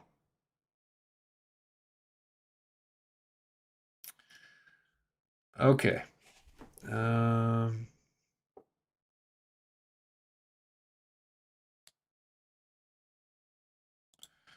Fact stranger than fiction. This story as it unfolds could be more intriguing than we must even imagine. Yeah. It usually always ends up like, not always, but yeah. Some crazy stories. Let's see. I'm going to read this and then I will go check my Twitter. Thank you, Jessica, I believe that was. So let's see. So Pullman, Washington, police are serving a search warrant, and we'll see if we can figure out where his place is at. The man taken into custody earlier. The Idaho school is less than 10 miles from Washington State University in Pullman, Washington, where Brian is listed as a PhD student. He was taken into custody this morning at 3 a.m. near Scranton, Pennsylvania, but I guess some people are saying it's Indian Mountain in Albrightsville, Pennsylvania. So we'll have to take a look at that. I'm gonna quickly, can I save that? No, I gotta screenshot it real quick. Screenshot that and see if we can maybe kind of see where that's at.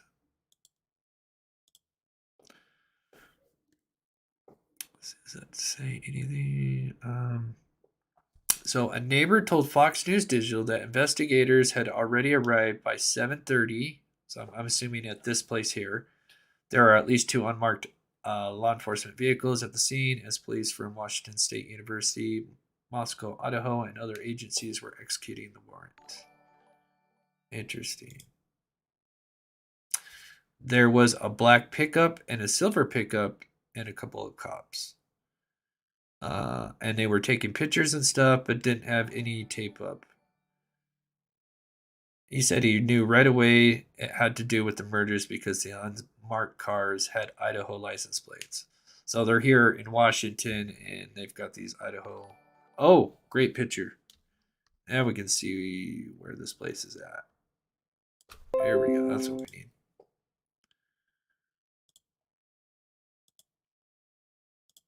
Okay, crime scene, Pullman, Washington apartment. Okay. Second story apartment, search Friday, just 10 miles away from the students. He's being held for extradition on first degree murder issued by the Moscow Police Department. Interesting. And then, of course, we've got the press conference, which we've got it all ready to go. That is going to be in 1 hour and 47 minutes. So not too much longer. Let me make sure I didn't miss anything. I pray that 2023 brings justice and healing for the families, friends, and community. Yeah. I think this is a great time, just before the end of the year. This family is going to get some justice. Multiple families, This isn't just one family. 4 families, extended family.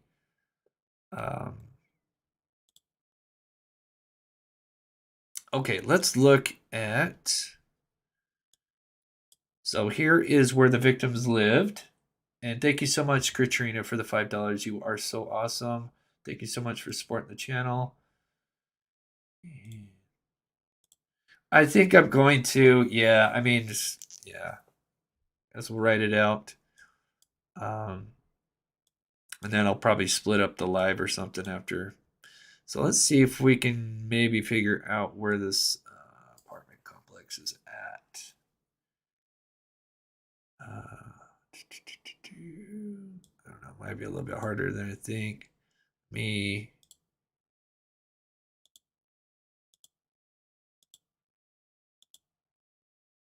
get rid of. So it's got a G on it. That's G.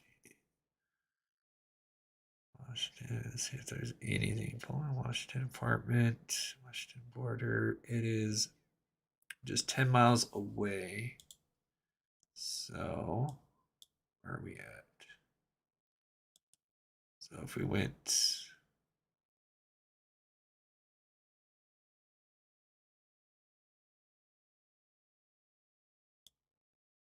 I'm just trying to calculate 10 miles here. Maybe give me an idea of where this is at.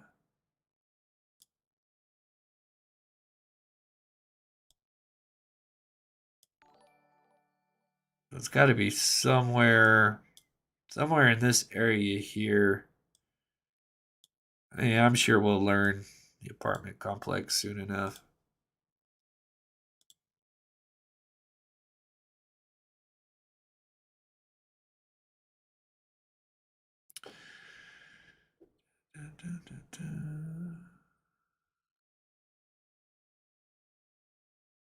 Okay, that's in there. All right, we'll check the tweets and then we'll look at the chat for a minute, and then might take a potty break, and so I'll play a video or something while they go take a potty break.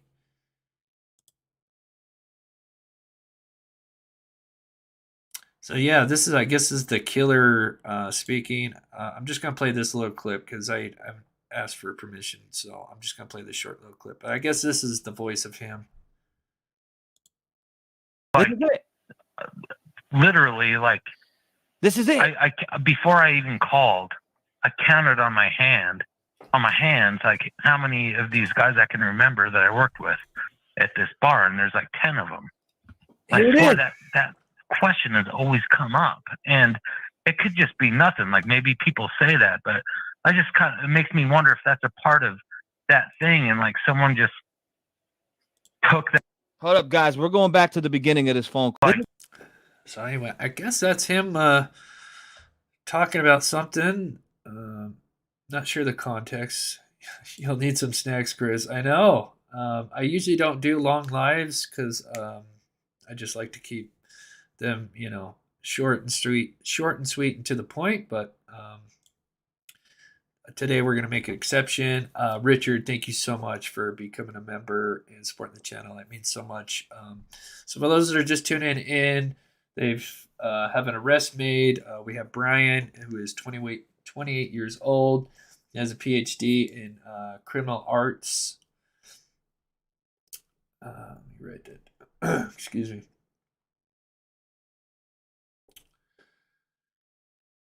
And so I guess he lives in Pullman, Washington. So they're actually doing a search warrant at his home as we speak, or earlier, which is this video here. We'll kind of replay it one more time. So here's them. But he was arrested in Indian Mountain, Albrights, Pennsylvania, which is 2,400 miles away. So this guy was clearly on the run. And yeah, pretty wild.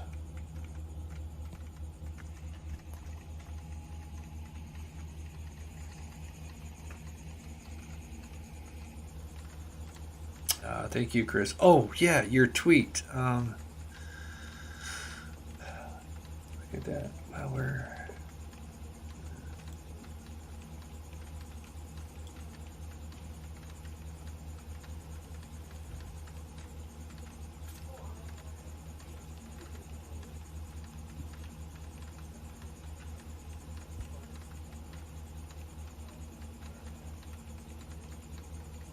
what was it? Jessica, did you...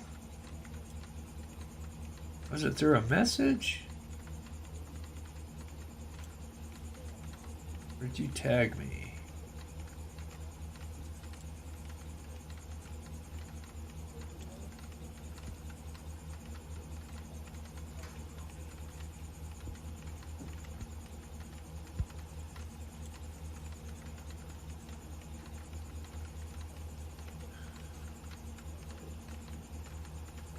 I got a lot of things here.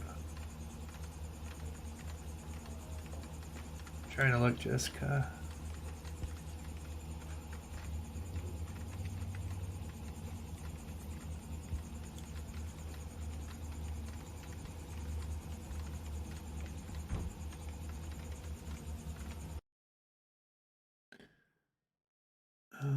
Looking at that one. I'm just looking at... Sorry, I've got so many people. Jessica, I'm sorry. I might have missed it somewhere in here. Oh, is that it? Let me look here.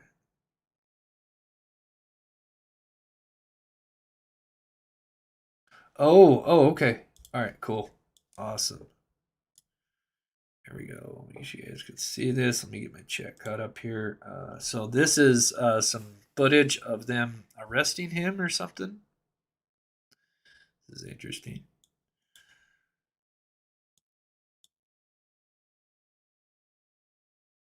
So I'm going to go full screen. Oh, what happened? No, that's what I wanted to do. Okay, there we go.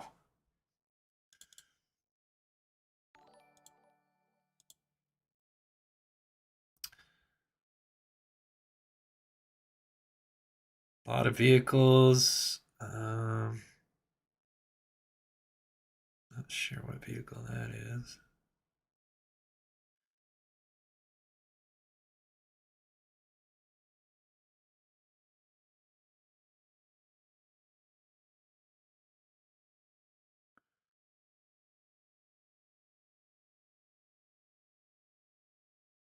Oh, so that was it. All right, let's watch it one more time. So Indian Mountain Lake right there.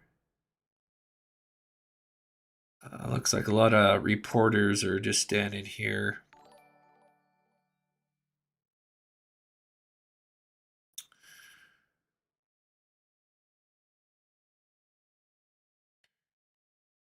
They said they hauled off a Hyundai Elantra.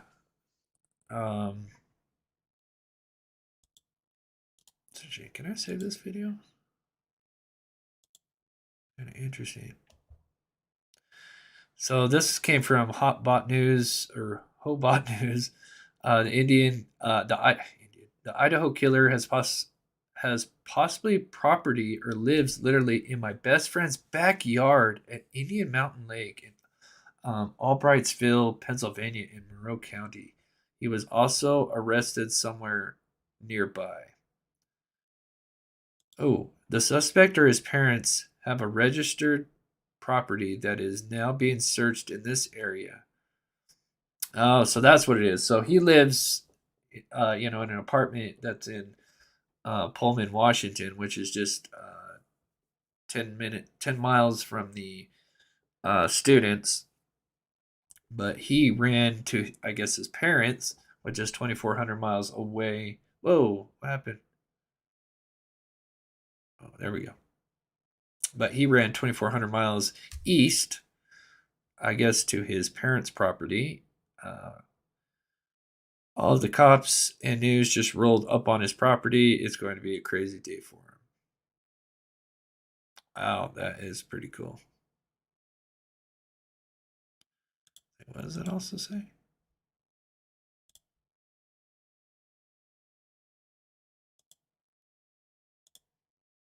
Yeah, like, huh. Pretty interesting.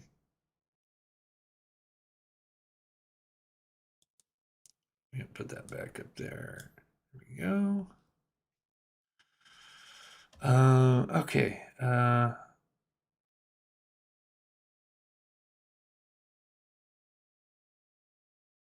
Yeah, they stopped cleaning. They were gonna clean it. Looks like we even saw some pictures of them like there. And then I guess they got word that they're not. So okay, I'm just getting some updates.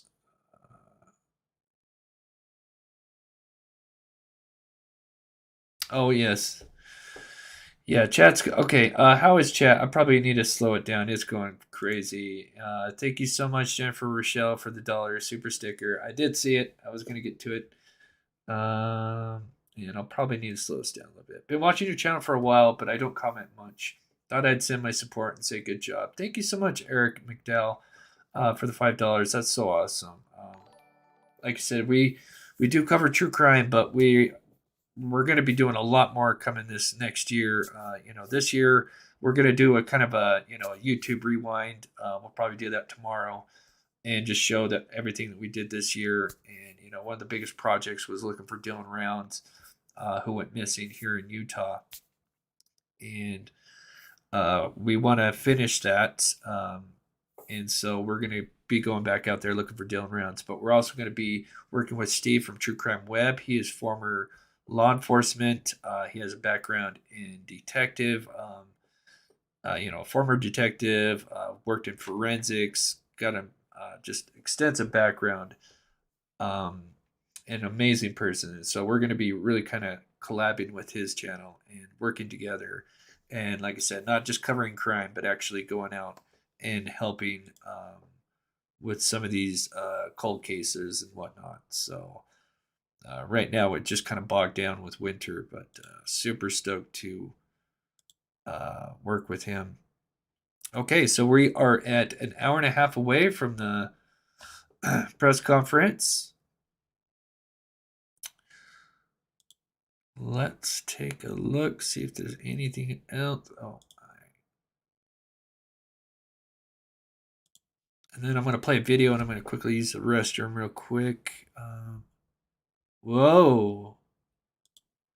The Idaho murder suspect Brian follows both Kaylee and Maddie on his personal Instagram account and Xana on his PhD Instagram account. Madison Mogul. Oh yeah, there it is. Brian Koberger, PhD, follows Maddie, Xana, and Kaylee. I wish that wasn't there.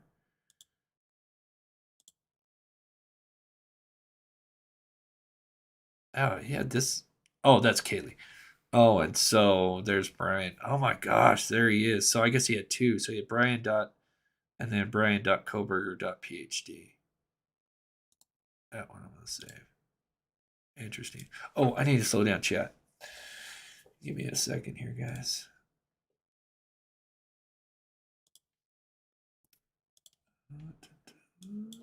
Get out of the way.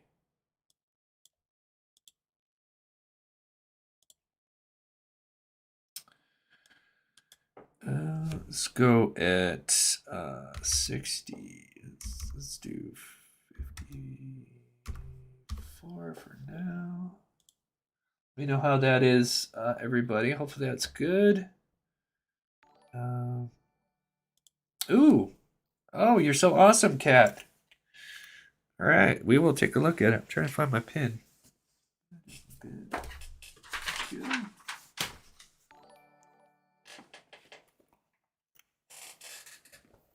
Oh, you gotta be kidding me.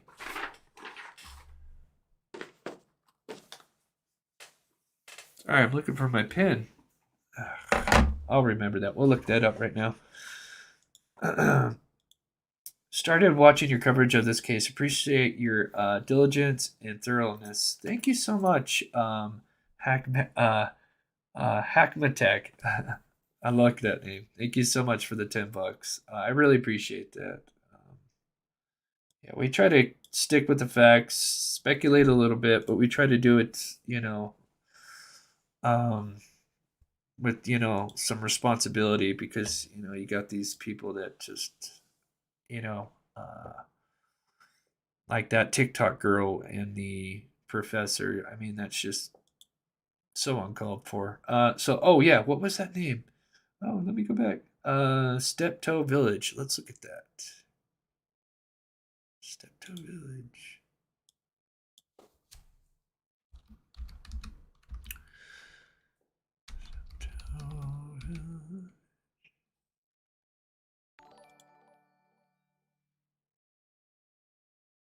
So that is, yeah, so that's 10 miles away. Yep, that's about right.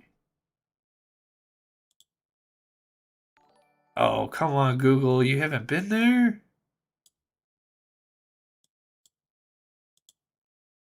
No. Really?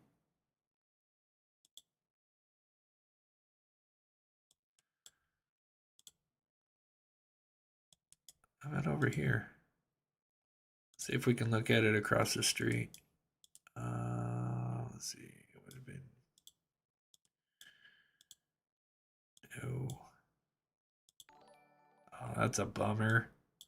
I would have been back here. See if we can.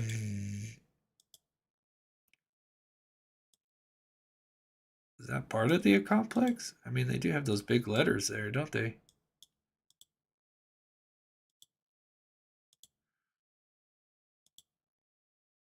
See if we can go down this road here. Yeah, they do have those big letters. Oh, they just didn't go down the road. I think it's back in here.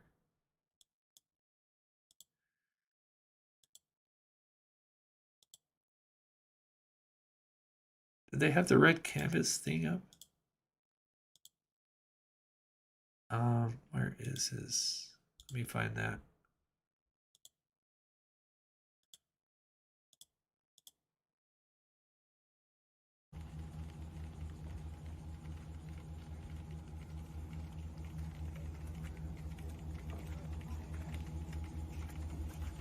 I'll be interviewing the neighbors before you know it. Yeah, that's true.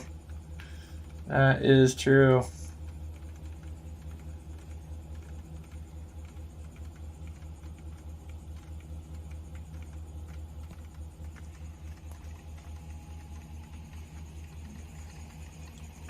Suspect's dad had a white Kia Forte.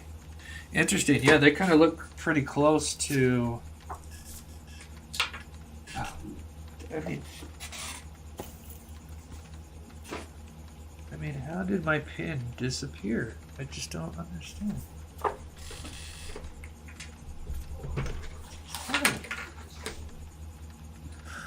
Oh, that's crazy.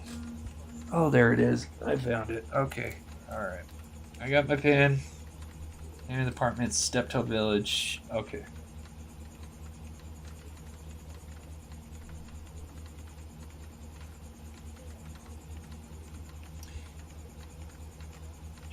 Yeah, Washington.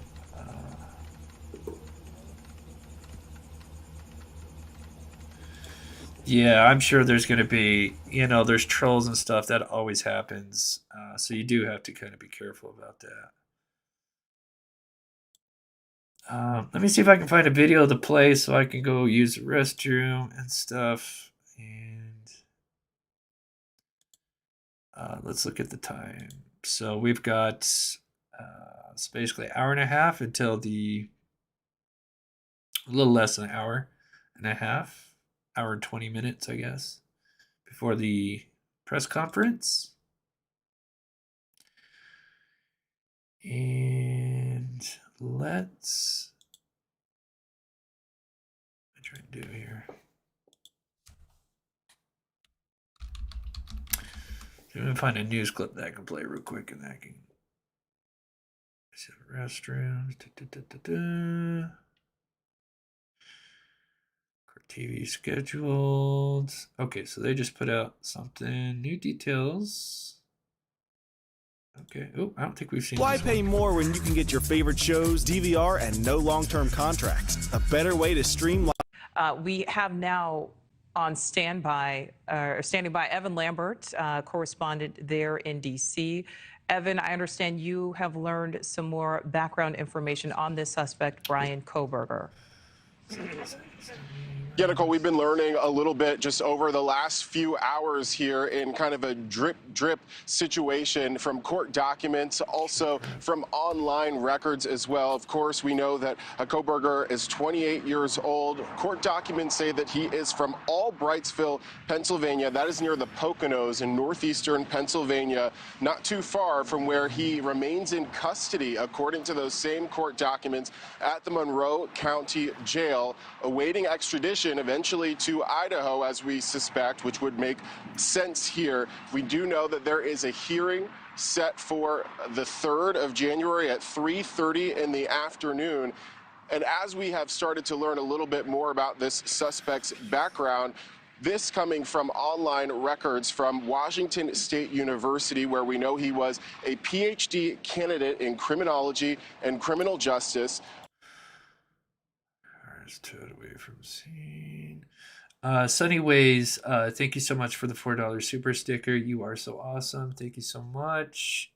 Make sure you get caught up on this. Okay, so we're going to watch this video, and then I'm going to play a clip from my previous live real quick so I can go run and use the restroom. We also have confirmed that he graduated from DeSale University in Pennsylvania. This according to a commencement program from May 2022, where he received his master's in criminal justice. So that program confirming that. And we actually just not too long ago did get a statement from DeSale University.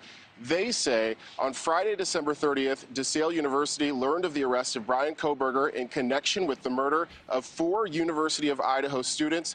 Kohberger received a bachelor's degree in 2020 and completed his graduate studies in June 2022. As a Catholic Salesian community, we are devastated by this senseless tragedy. Our thoughts and prayers are with the victims' families during this difficult time. And we also know it appears, according to online records and searches, that Kohberger, at his time at DeSales, he posted on Reddit seeking volunteers for a research study.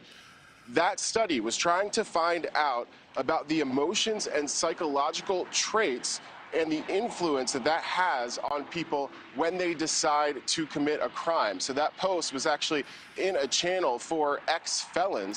God, that is creepy. I mean, this guy, wow. Kind of a mix of Ted Bundy and just a hybrid of something. But this is really interesting. he was going to do this research. I'm going to try to figure out what I think this would have been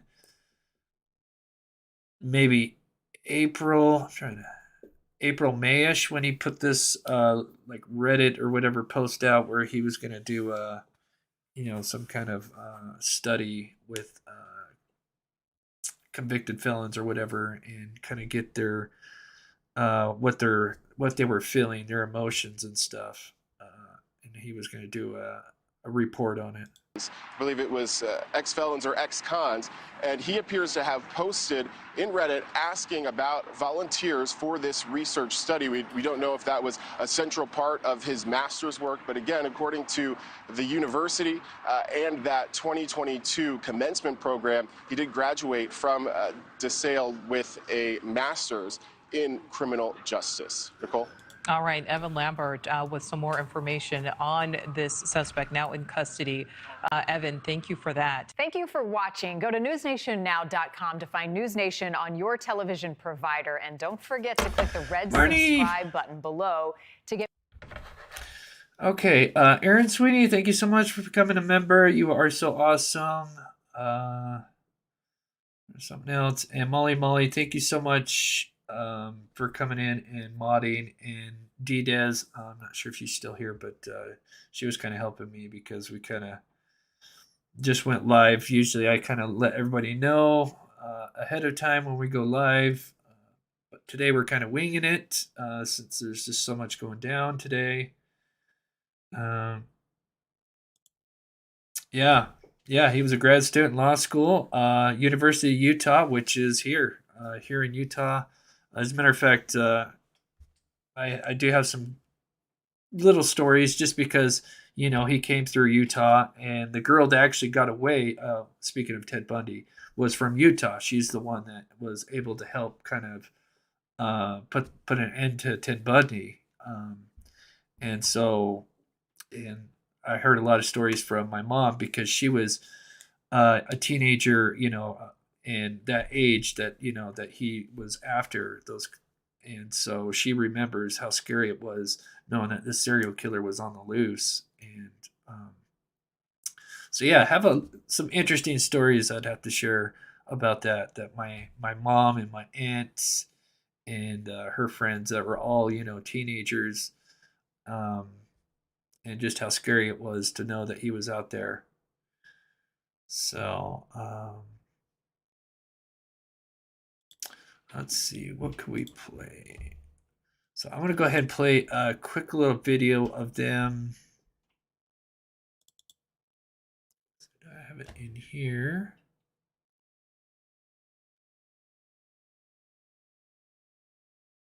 Find it. Okay.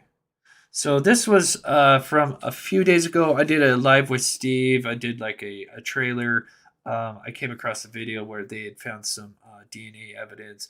I'm going to go ahead and play that real quick so I can go run and use the restroom.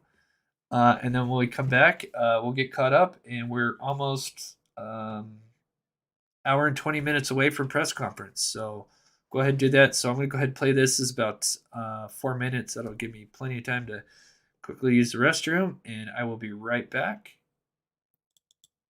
Tracking breaking news. Just a moment ago, Moscow police confirmed 4 people were found dead in a home just steps away from North Idaho, where 4 University of Idaho students were found dead in an off-campus house yesterday morning. Investigation of 4 college students. It's been 6 weeks now since they were killed, and without many new leads. We were able to overcome them, and due to the blood trail and the cast-off patterns,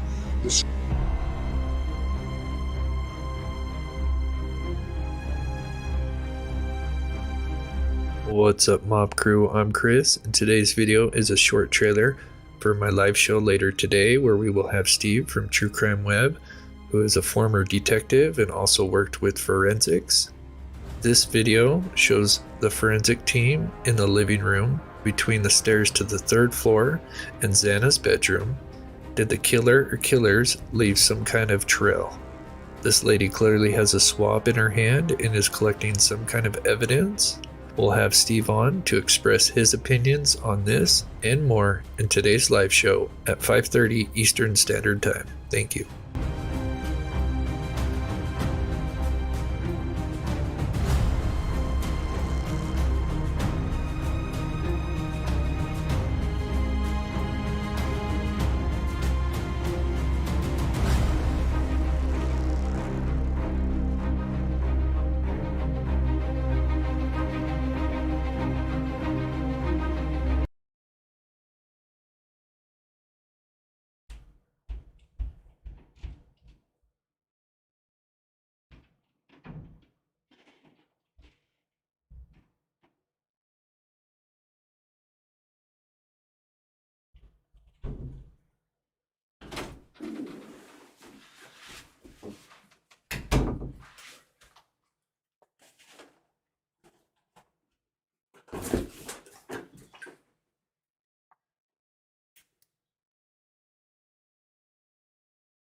Okay, mic check.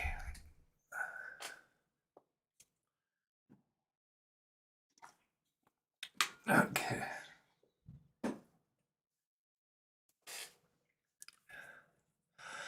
So yeah, this is just a piece of our video from our live a couple of days ago, where I had Steve, True Crime Web, was kind of noticing. It was interesting that she was swabbing because she had a swab out, and Steve, who worked in forensic, he knew that since she was using a swab, that is most likely she's using that swab to collect some kind of blood evidence, which can come back and would most likely may come from. So if he stabbed one of the victims and he was walking, because this is like right in the intersection right here. So you got Santa's bedroom, but then you also have the hallway right here, which leads to the third floor.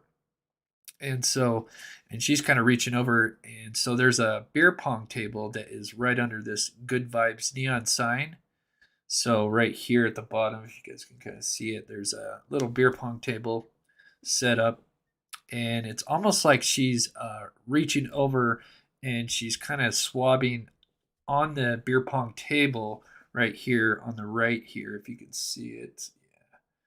Yeah. And so maybe it's possible, depending on which way he came from and who was first.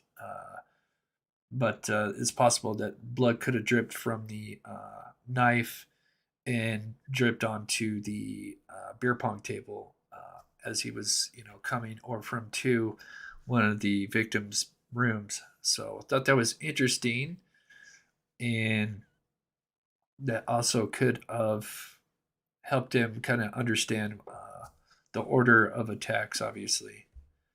So anyway, thank you for being patient. And like I said, I just quickly used the restroom. YouTube Grandma, first channel I saw this morning on this breaking news. Great job. Thank you so much, YouTube Grandma, for the $20 and the support. Yeah, this is crazy. Everybody,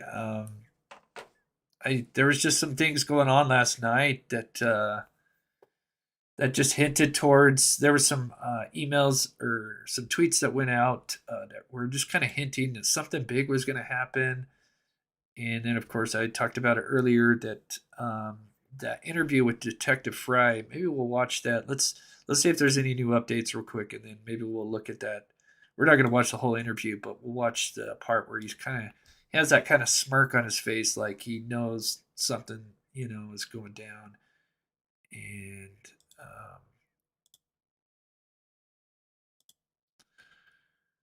so let's see what we got here.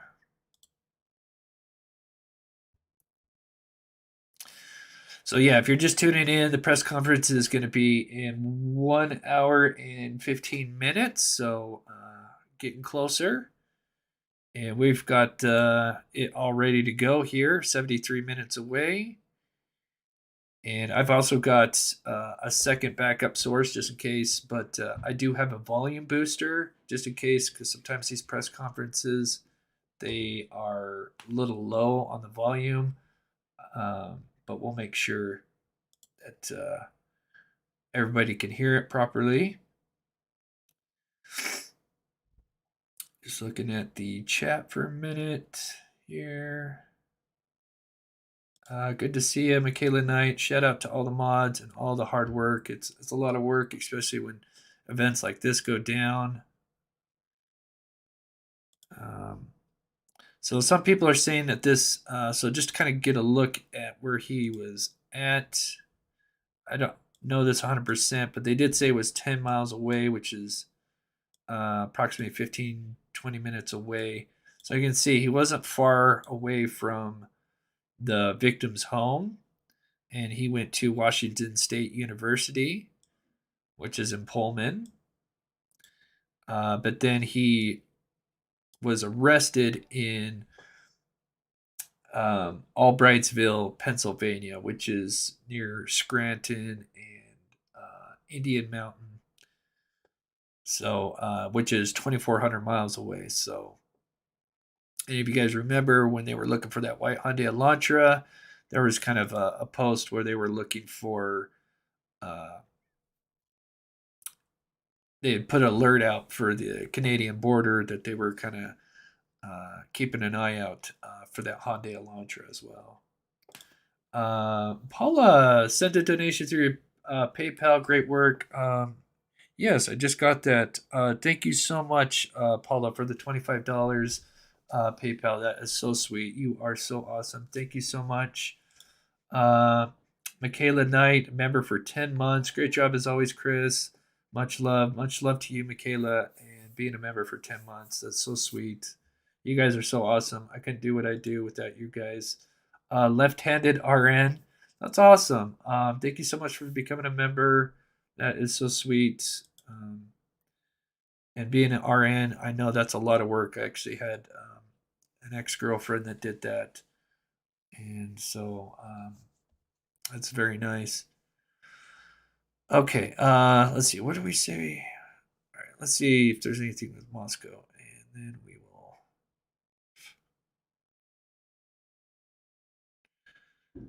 See if there's anything with Reddit here. So he has an extradited hearing for January 3rd, set at 3:30. Seen that.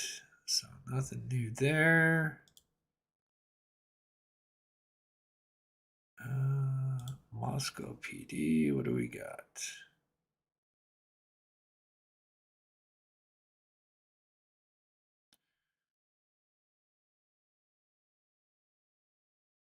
What is this?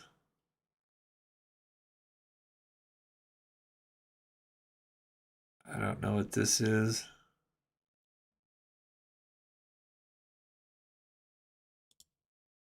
Let's see what TMZ has to say. Okay, so 9:17 a.m. Pacific time. The booking photo of the suspect who was arrested. 9:47 police. Okay, so this is interesting. So 9:47, because I keep seeing people ask about this. So at 9:47 a.m. Pacific time, police seized a white Hyundai Elantra at the Kohlberger's home today. As you know, Moscow Police Department had been on the hunt for a white Hyundai Elantra that was seen speeding by a gas station near the murder house on November 13th. There was a nationwide hunt for this vehicle. A judge had ordered Kohlberger's extradition back to Idaho at Friday's court hearing. At 9:51, Kohlberger, reportedly a PhD student at Washington State University studying criminal justice and criminology. The university is 9 miles west of Moscow. So here they're seen with the search warrant searching his property, his home in Washington State there in Pullman. Then it says at 2:42, Kohlberger spoke to cops after his arrest, according to Brian Enton. This is interesting. Asking if anyone else was arrested. So that's really interesting. Enton said his sources told him Kohlberger had a quiet, blank stare. Now, what's interesting about asking if anyone else was arrested is when this first all broke, we were getting like a couple of different names out there. Actually, there was a completely different name when we first heard about this. I don't want to say that name just in case if that ended up not being relevant. But this is just rumor right now that he's the main suspect and there could have been maybe some accomplices that may have helped him get away. But that's just speculation at this point. And so let's see, anything else? Oh, there's Brian at his graduation. Brian Kohlberger. Jessica Krahansel. Jessica is the program assistant for graduate nursing in the... Wow, how creepy is that? How can people do that? I just never understand. Division of Nursing. Oh, he looks cold. Is the program assistant for graduate nursing in the Division of Nursing.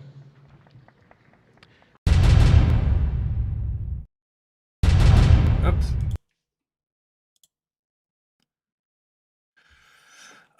We found this video shot earlier of his master's degree when he got his master's degree in criminal justice at the DeSales University. As reported, he was currently enrolled in a PhD program at Washington State.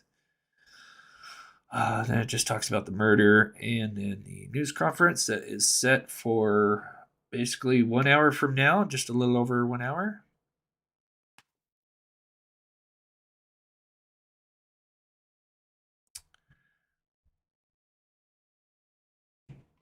That is interesting. Let's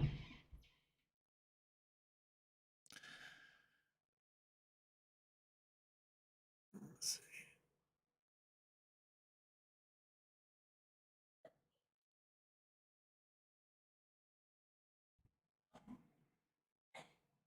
So a resident tells me the WSU grad students live at this Pullman apartment complex.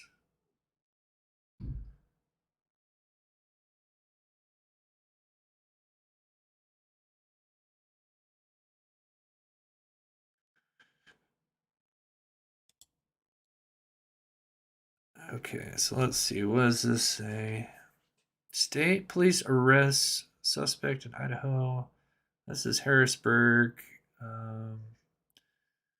It's pretty much the same thing. Brian, 28, was arrested on fugitive for justice warrant early this morning. Members of Troop N and the Special Emergency Response Team at a home in Chestnut Hill. Kohlberger was arraigned before an on-call district judge, Michael, and remanded,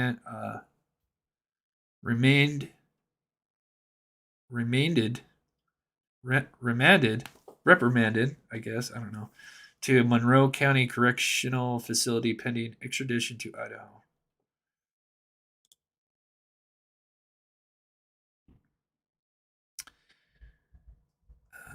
Okay.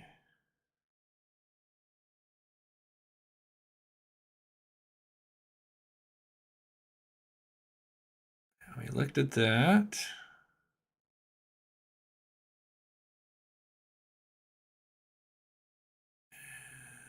All right.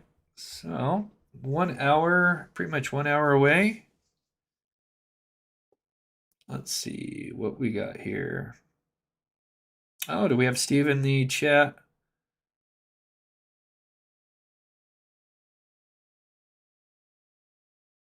Steve from True Crime Web. We try to have him on once a week. We're going to be doing some projects coming up next year. He's former law enforcement. Amazing guy. I've learned so much from him. He's kind of the one that hinted that there might be something going down. Yeah, that's what I wanted to play. We wanted to play that interview. This is what kind of got Steve's attention. And we won't play the whole interview, but he definitely has like this smirk on his face, like he knew something was going down. We're actually doing pretty good. We've given people time off. We've adjusted, so we always have people here working on the case. But so I'm not going to play this whole thing, but I'm going to skip it to about halfway, and where she kind of gets. Clearly, I think it's a student from Idaho. I think they're trying to, be nice and let the students do some of the interviews. For those students who are returning? I think I stated in an earlier interview, we want the students to come back. We're going to do everything we can to provide a safe environment. But that really is a family decision. That's a decision that those students and the families need to make. But we're going to do everything in our power to continue to provide safety. I'm just going to change my shot here a little bit. And as I do that, I'll ask you, are there thank you so much. Patrols? Are there still extra patrols around the university, and how long are those going to be in place? So we always have patrols going on campus.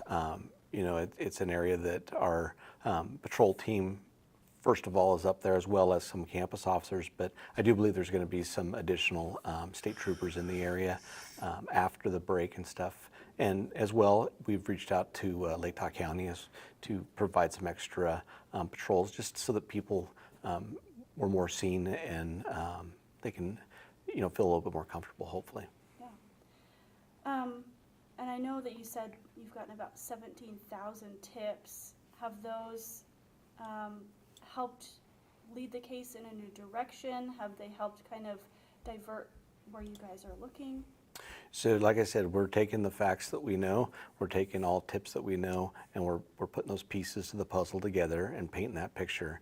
And as we continue to investigate, we'll update as soon as we can, but we're moving forward on this investigation, and we're not going to stop until we get a conclusion. And I know that you can't give us everything, but do you have evidence that can prove the case when and if you do find a suspect? He kind of even nods right there if you look. So I'm sorry if you can't quite hear her. She's kind of quiet, but she asks, do you have any evidence that will kind of, for the suspect? And, he's got this smirk on his face, and he kind of nods too.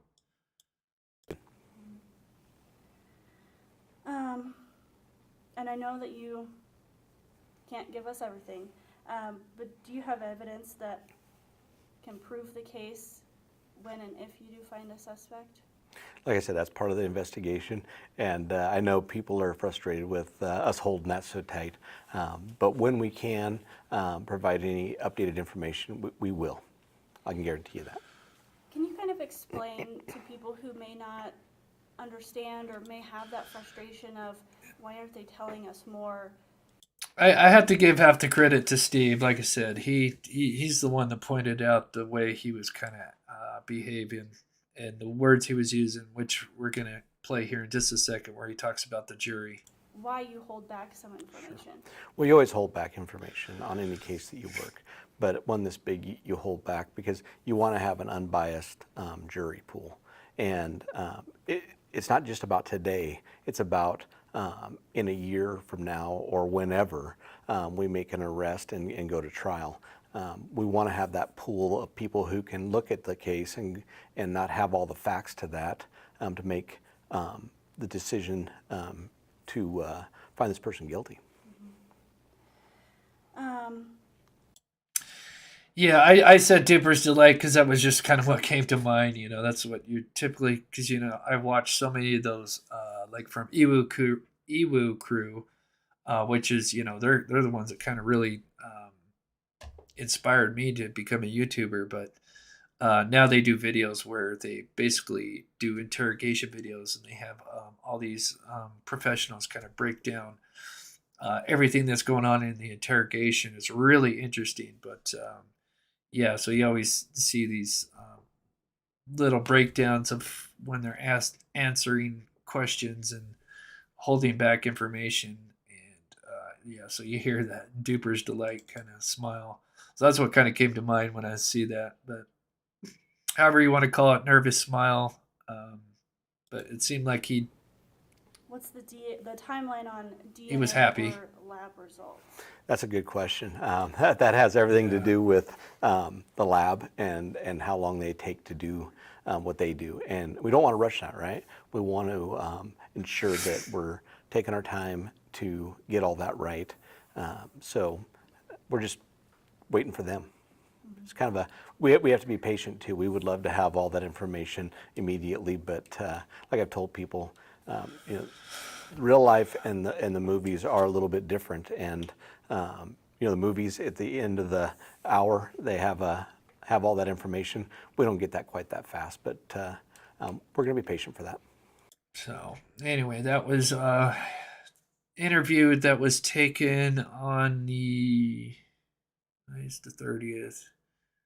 I think that was like on what was that, day after Christmas or day before Christmas?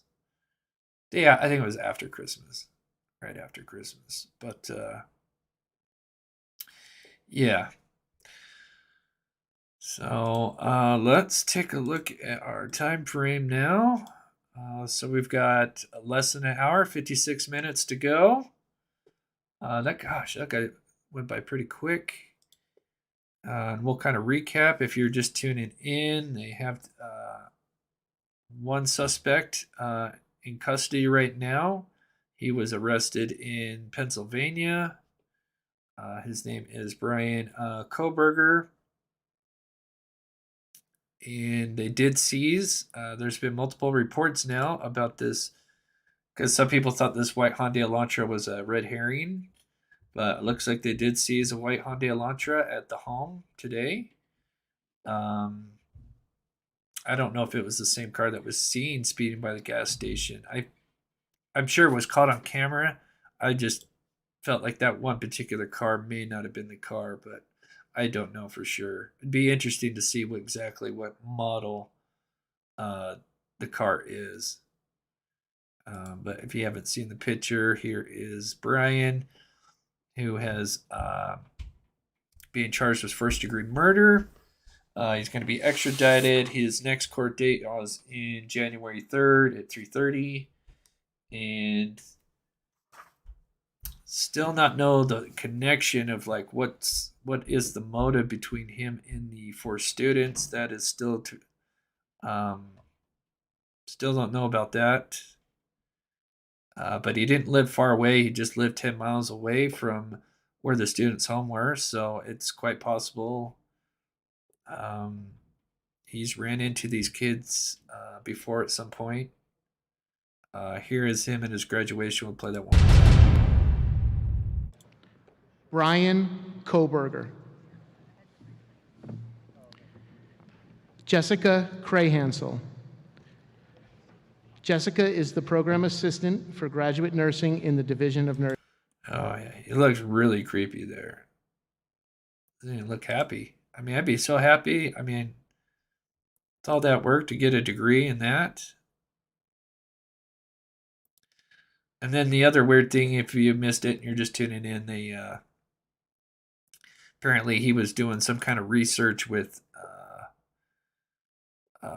convicted criminals, where he kind of wanted to do a study on what their emotions were when committing the crime. So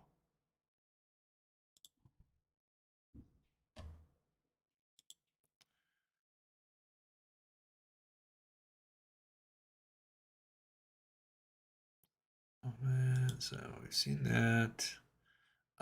There has been some screenshots that he was following Kaylee, 3 out of the 4 students.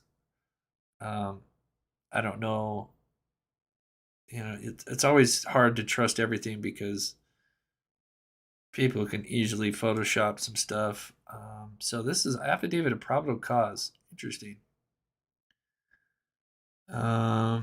Okay, on Thursday, December 30th. Well, that's wrong. That's Friday. Pennsylvania State Police were assisting the Moscow Police Department. On the same day, Brian was taken into custody in Chestnut Hill, Township, Monroe, based upon an active arrest warrant for first-degree murder issued through the Moscow Police Department. Then it's just signed. So this is the signed affidavit for the probable cause.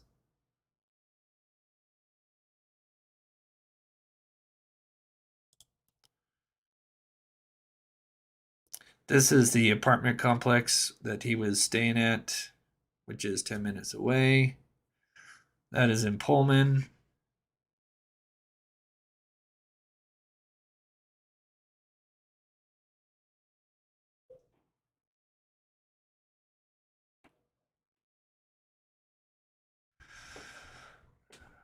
And, oh, what's this?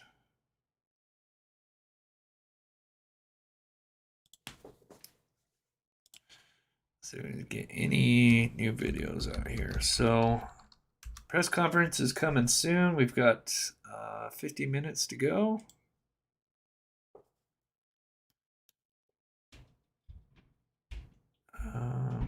Okay, we'll play this one.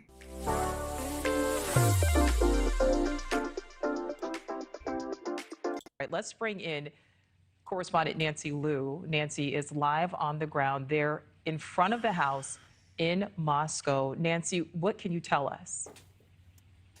Well, Nicole, we can confirm, yes, indeed, an arrest made yesterday morning in Scranton. We know it's a man in his 20s. He's already been arraigned, but we don't know on what charges. But I can tell you that here at the house, the murder scene, a completely different scene this morning. You see this disaster response cleaning crew. They are now moving a large vehicle into the home, the parking area. 2 other trucks came in earlier. The police chief had said yesterday that the cleaning of this home would begin a remediation process, and that's largely because of all the chemicals that had to be used during the investigation. It takes a certain type of chemical to lift fingerprints. These are hazardous chemicals, so it does take a special type of cleaning. And you can see this company called Disaster Response here in Idaho now converging on the home. They arrived probably less than 5 minutes ago. But the chief had said yesterday that this remediation process will have to go on. We don't know how long, if it's a matter of hours or if it's a matter of days.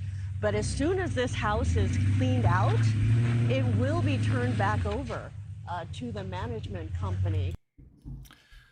So I guess that was earlier, but now there's been a tweet saying that they're stopping that for right now. So they've kind of halted the cleaning crew from what at least one of the tweets had said. And the fate of the house, we really don't know. But yeah, a lot of activity right now.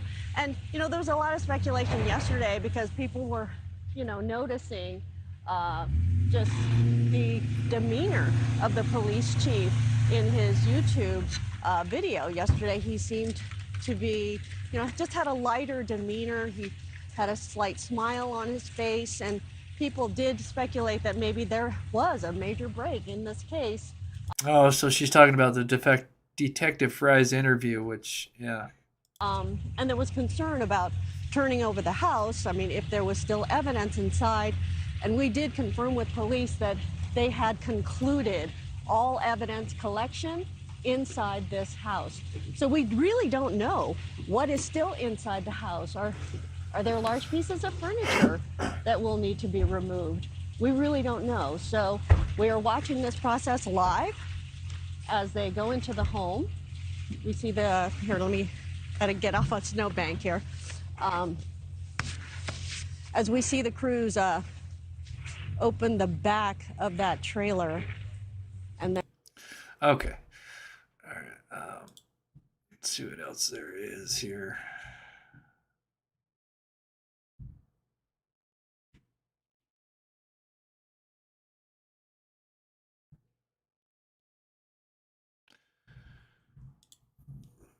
Now from retired NYPD Lieutenant Joe Cardinale. First, I want to talk to you about this murder. There was a lot of frustration from the victims' families that they hadn't been updated. There wasn't a suspect named. Was this possibly a case of just stuff going on in the background that the police just couldn't reveal? That's absolutely the case here. I think I have to give them a lot of credit for keeping it close to the vest the way they did. I mean, you could take the family on the side and say, we're working on something, you can bear with us with this. But, you know, when you're the family of the victims, they want a little more, and rightfully so. But the police played it the way they were supposed to play it. In other words, they didn't just opine on things that they didn't have. They were working on evidence, and that was a very complicated crime scene.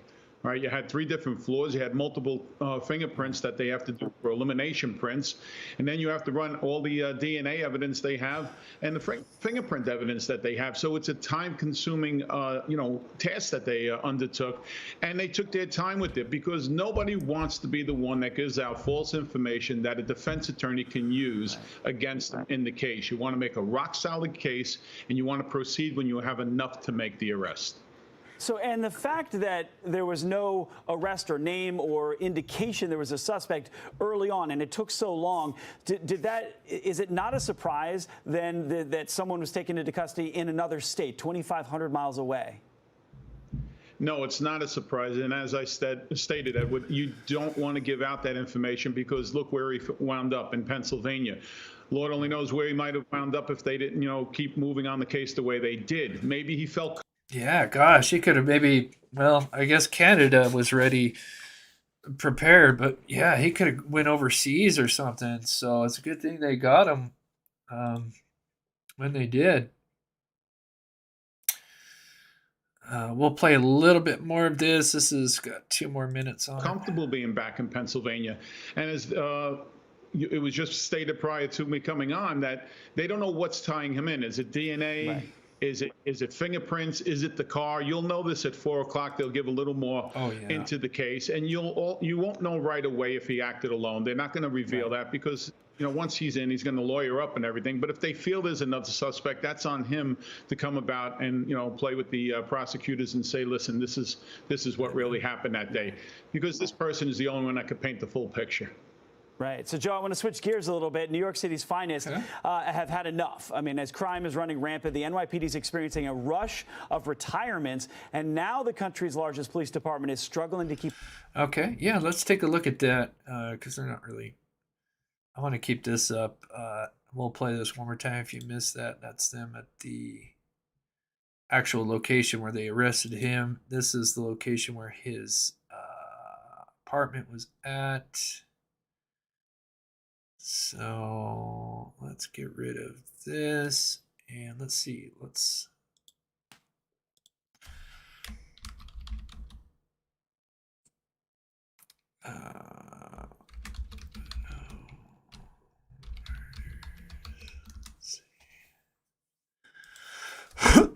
okay. So this is CNN. All right, so suspect was arrested Friday in Pennsylvania on an active arrest warrant for first-degree murder. The man arrested, Brian Christopher Kohlberger, 28, according to the criminal complaint, was taken into custody today. Authorities narrowed their focus to Kohlberger after tracing his ownership of the White Hyundai Elantra seen in the area of the killings. According to 2 law enforcement sources briefed on the investigation, Kohlberger's DNA has also been matched to genetic material recovered at the off-campus house where the students were stabbed to death, according to sources. Thank you so much, Nick, for sharing that. That's awesome. That's huge. So his DNA was there. And then plus the White Hyundai Elantra to go along with that. That's huge. So I wonder if he might have accidentally cut himself. So many different things, possibilities. Did he try to clean up in the bathroom and leave DNA? That's great news. Authorities learned the suspect had left the area and went to Pennsylvania. So, interesting. So maybe he didn't even go back to his home in Washington first. He just jetted to Pennsylvania. FBI surveillance team from Philadelphia field office had been tracking him for 4 days in the area where he was arrested. While he was being watched, investigators from Moscow Police Department, the Idaho State Police Homicide Bureau, and FBI worked with prosecutors to develop sufficient probable cause to obtain the warrant. Once the arrest warrant was issued, Pennsylvania State Police and the FBI made the arrest. Records show Brian was arraigned Friday this morning in Pennsylvania. He has court hearing on extradition on January 3rd. Moscow Police Department says they'll hold a news conference this Friday today, and that is going to start in approximately 40 minutes. Then it talks about the murders and how many tips they'd gone through. Police said they were searching for the Elantra thought to have been near the home Moscow police said they have worked with the property management services company to remove potential biohazards and other harmful substances used to collect evidence, which is, what they were doing this morning, but I think that's all been put on hold. The home will be turned over to property management company. Interesting. Yeah, thank you for sharing that. That's huge. And that kind of goes with what the live show that we were doing, what I showed you earlier, where that lady was collecting some DNA on that ping pong table or beer pong table, whatever. And yeah, True Crime Web, good to see you, buddy. Hard to attack 4 people and not have DNA transfer. Yeah, even if that thing had a hilt or a guard on it, it's somebody put up put up some kind of defense. It's a good possibility. He left his fingerprints, got cut. So many possibilities, along with the car. That's great.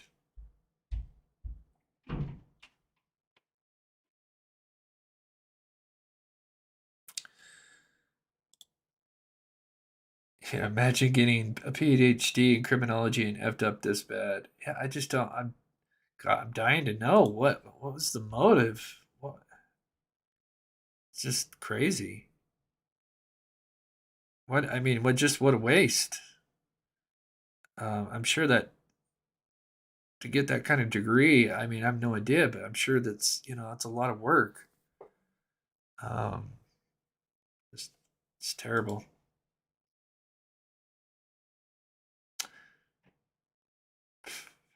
Let's see. Actually, I wanted to save that.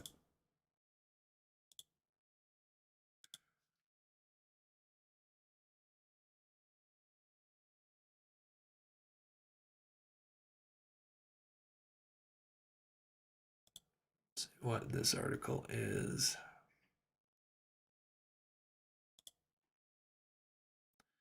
Oh, this just talks about his little project he was doing. Okay, I don't like this website at all. Weird stuff on it.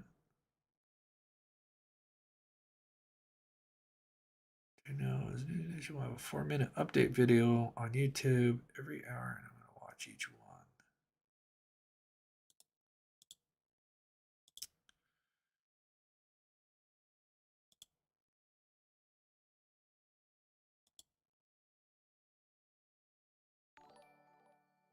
That's Chris Como.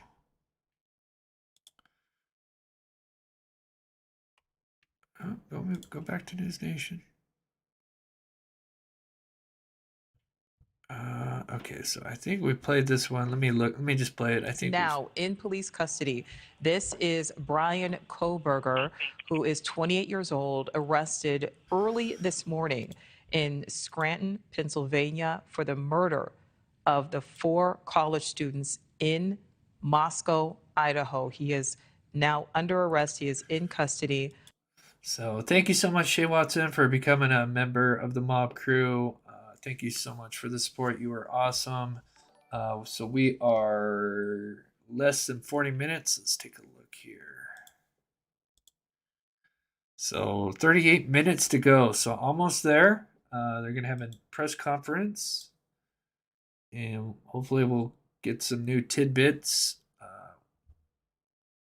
But just to kind of recap, we've got Brian, who was arrested early this morning. He was arrested in Albrights, Pennsylvania, near Indian Mountain. It's kind of like in the middle of nowhere. It's close to Scranton. He lived in Pullman, Washington, which is what we have here. I'm hearing reports of Steptoe Village Apartments. Not 100% sure, but they did say it was 10 miles away. 10 miles, about approximately 15 minutes away from the victim's home. So not far away. He went to college at the Washington State University, which is here, and is real close to the victim's home. But then he Indian Mountain. Actually, let me put Albrights. Albrights, there it is. But I guess after the murders, he straight traveled to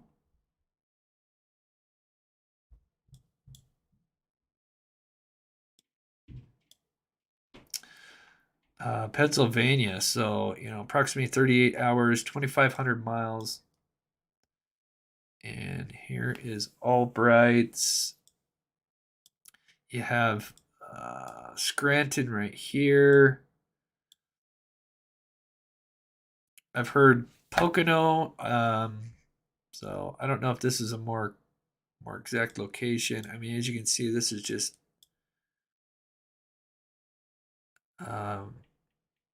oh, there's Poconos right there. Okay, so somewhere in this area, so away from just the middle of nowhere, really. The way it looks like it. Where is yeah, quite a bit of ways from the the main city here in Scranton. And I don't know Pennsylvania that well, but every time I hear Scranton, I just think of The Office and Steve Carell. But yeah, I mean, look how close he was to the East Coast, and who knows if he was going to try to skip the states altogether. That is absolutely crazy.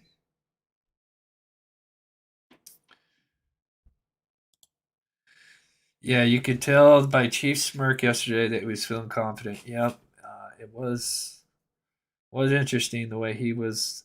Seemed like he knew something was going down, and it sounds like they knew of this guy for at least a while. Obviously, they were tracking him down.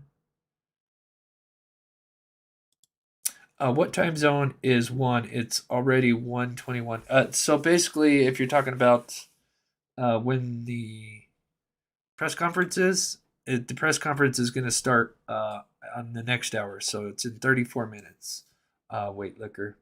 Walt Liquor. I'm sorry. Thought that was an I. So it's going to be on the top of this hour.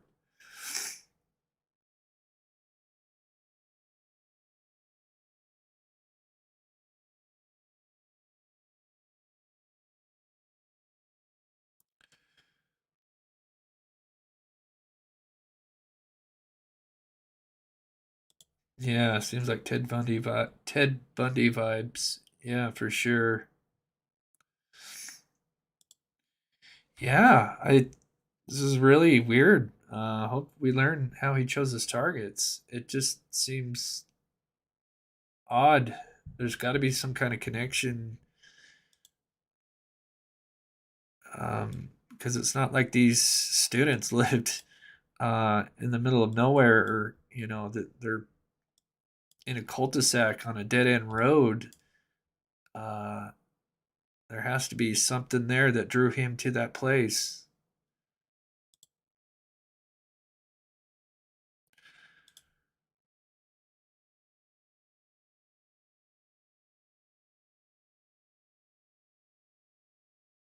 Okay, let's see. This might be a new article. Let's see here. Have we seen the video? I'll play it one more time. It's just 1 minute, but this is them conducting the search warrant, which was earlier this morning. Really don't see anything, but they're just there.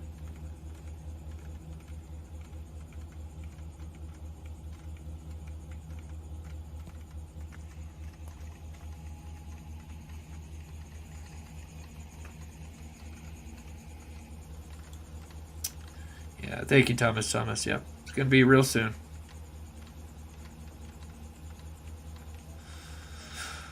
No. The only 4chan I saw was the one where they were talking about the frat boys. And, they were throwing some people under the. Obviously, we're naming some people's names with the frats. With I think what Sigma Chi. And of course, now I guess that's clearly not true. But I didn't see anything to do with this guy, or so maybe there was another 4chan post that I missed. But the one that I saw kept coming up was just the one that just kind of kept throwing the. I think there was like two guys that they were thrown under the bus, and they just said it was a possible relation to like Ethan and Xana, and that they were kind of like the targets. So, work called What Have I Missed? Thanks so much, Tom, in for the $10. Well, we kind of know where he lives. He lives just about 10 miles away from the home, which is in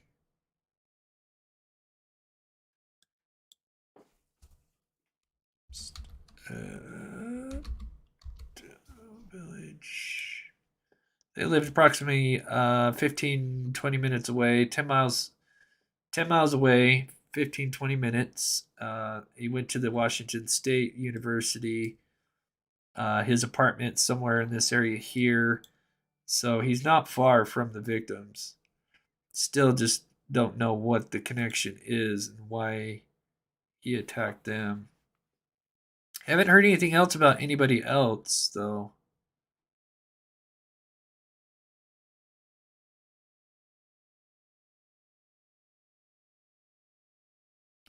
I'm sure the press conference will definitely clear up if there's going to be any additional arrests. Okay, developing. There are speakers for the upcoming Idaho news conference. Oh, okay. So let's see who we got here.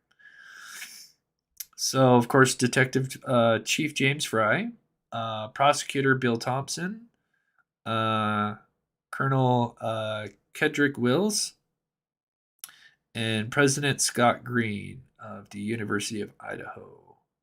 So you've got the prosecutor, the colonel, and then the president of University of Idaho, Scott Green. They are the speakers of today's press conference, which is going to be real soon. Now we're at 29 minutes.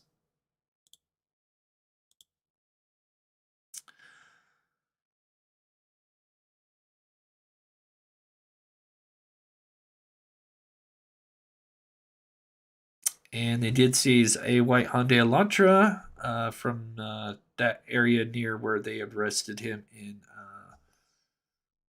Albright's, Pennsylvania. So the car was connected to the white Hyundai Elantra was connected to the case.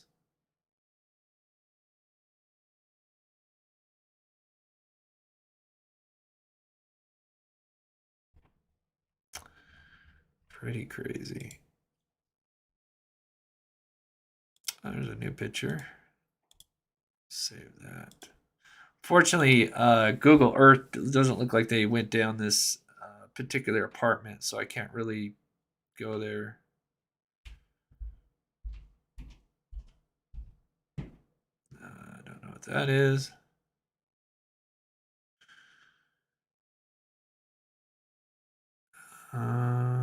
Not sure what that is. I don't want to read anything and not mislead anybody.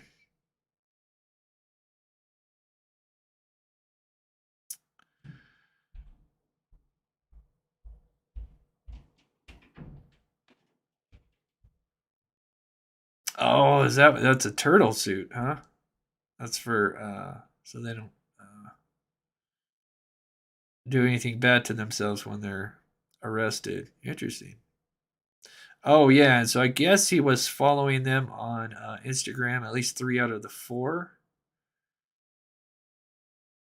He does have 2 Instagram accounts. Yeah, we don't need to worry about that anymore. Let me check the chat. We're getting real close. Excuse me, lost my throat there.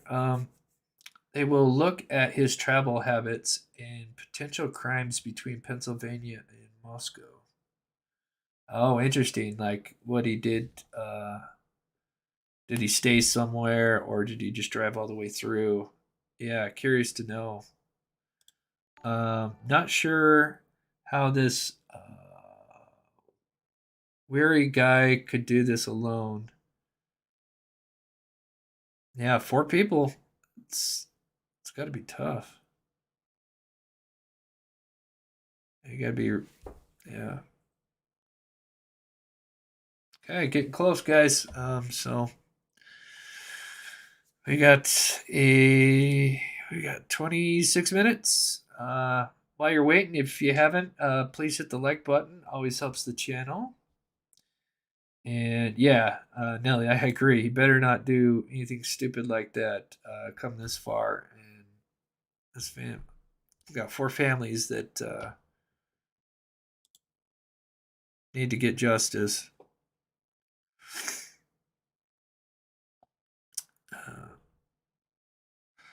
Let's see if there's anything new on Reddit. I'm surprised no one's really posted on this Reddit like they usually do.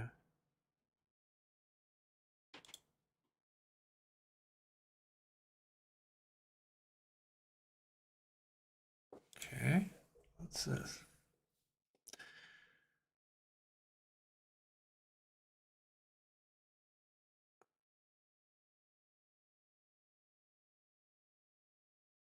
Very common for Washington State. Okay, this is interesting. So I guess it's very common for Washington State University students to go to Moscow to get away from campus, spend their weekends there. Interesting. Washington State University is a larger university, but Moscow is a bigger town than the town in Washington State. Huh. Grad students from Washington State often taught at University of Idaho. There is a biking trail that connects the 2 universities. Drive between the 2 schools takes about 15 minutes. Between the number of students at Washington State University and U of I, there are about 45,000 students. This student caller was studying law and also did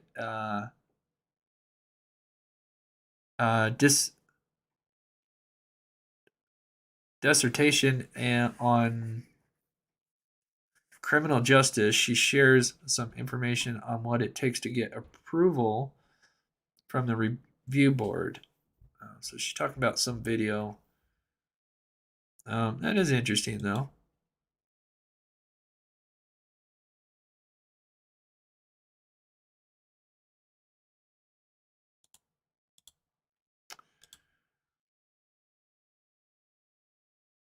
So I guess the University of DeSales put out a statement on Friday, learned of the arrest of Brian in connection with the murder of the 4 Idaho students.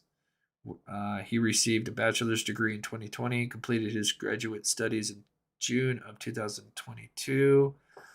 As a Catholic Salesian community, we are devastated by the senseless tragedy. Our thoughts and prayers are with the victim's family during this difficult time. Okay, so I guess they just put a little statement out.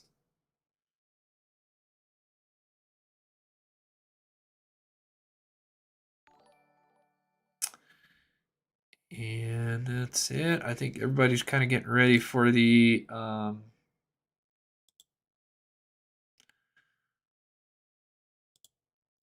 press conference, which I'm gonna start kind of making some tweaks, so I make sure I've got the sound all good for us and everything. So it's coming up real soon. So anyways, thank you so much for becoming a member. You are so awesome. Thank you so much. Yep, we're almost ready to go. So I'm going to go ahead and start closing some stuff out here. So that way we don't have any lag. We'll play this one more time if you missed it. This is kind of where they were arresting him. You don't actually get to see him or anything, but this is the area in near Indian Mountain, Albrights, Pennsylvania.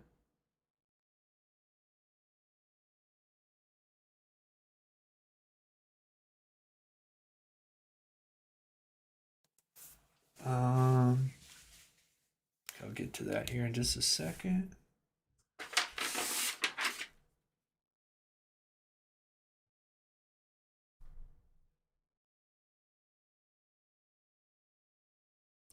You can kind of see that there's people out there, some reporters standing around, bunch of vehicles.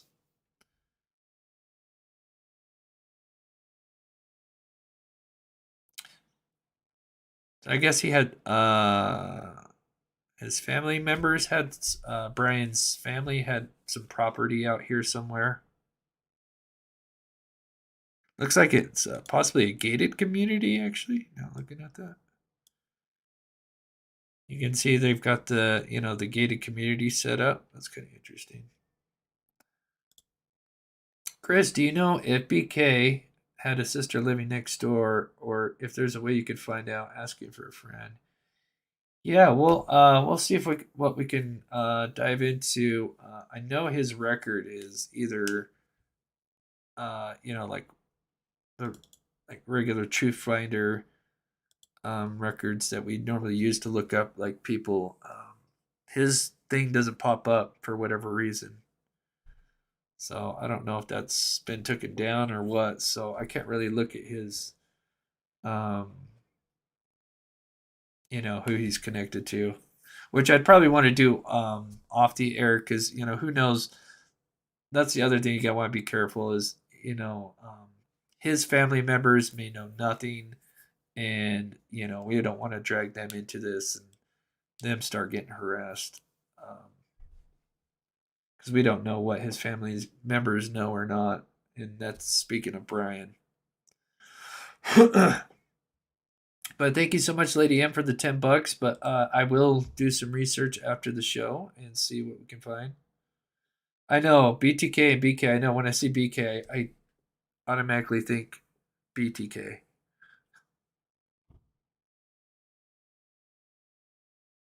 How tall is he? Yeah, we haven't gotten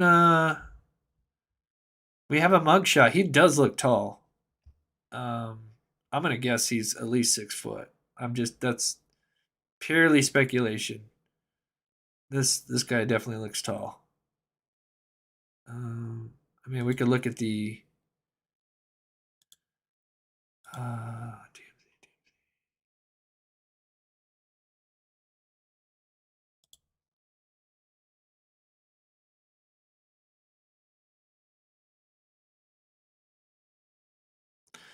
vehicle that authorities were trying to locate was found parked in the driveway of Kohlberger's residence.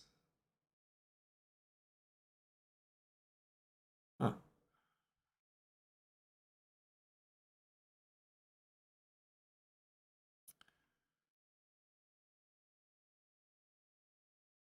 Oh, let's see, what's this? Documents. 28-year-old Brian Christopher Kohlberger has been arrested. He might be at least 6'3", 6'5", unless this is like a short door. Now, the arrest was made by FBI agents and members of the Pennsylvania State Police. Yeah, he's a tall boy. Told CNN, "What a big relief for." Let me highlight. Yeah, let's try this again. Congratulations to the new grandbaby. I was trying to highlight it and it wouldn't let me.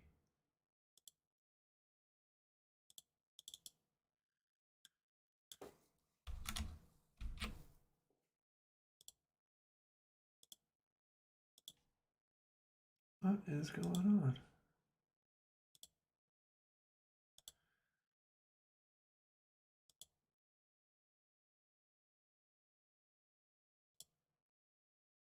How is it? Okay, let me close some of this stuff. I got way too much going on. Is the stream going good, guys? There's no lag or anything right now. I'm having trouble pulling up. Oh, there we go. Oh, that was weird. Okay, good. That was freaking me out. I'm like, I cannot pull up the comments. Let me get the everything ready. So volume booster, I'm gonna have that ready to go. Turn it up just in case. Got 16 minutes.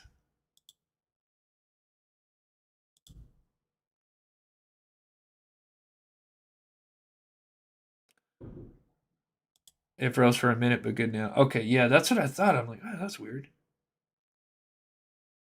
Okay, good deal.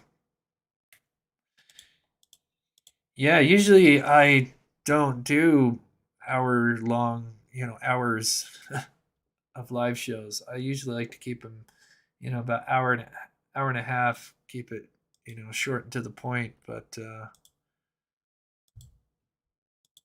it was big news, and I kind of thought that the press conference was going to start an hour earlier, just because I kind of got the timing wrong on it. So there's some pictures of the cleaning crew. Oh, haven't seen this video.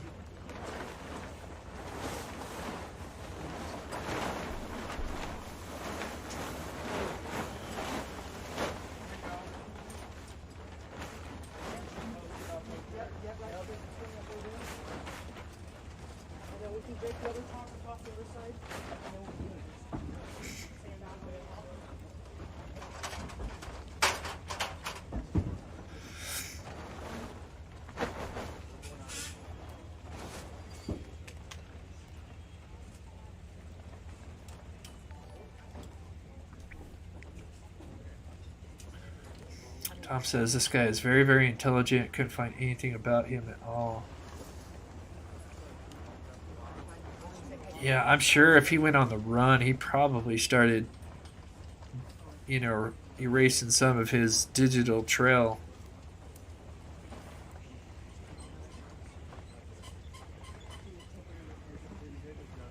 I haven't seen anything about like a Facebook page, so I wonder if he got rid of that.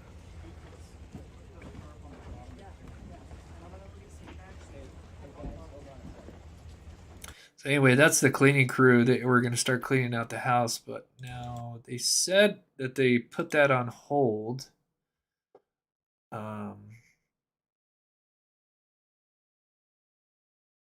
see. Okay, we played that one. And we'll go ahead and look at Brian Enton one more time, and then we're pretty much going to start here in about 15 minutes, less than 15 minutes.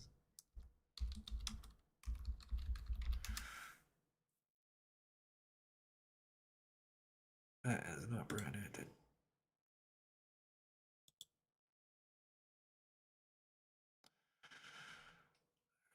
Okay.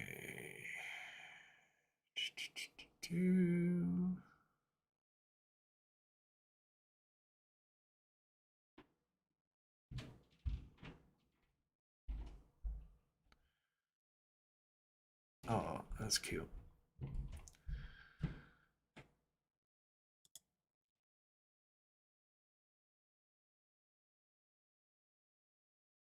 So there's some people looking up his Instagram account where he clearly was following the two girls. So, I mean, if he's following them, clearly, unless he followed them after and this was some random thing, I just don't think that's the case, though.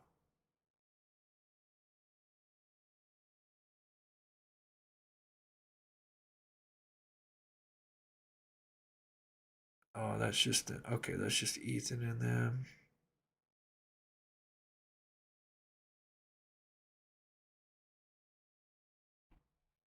Okay.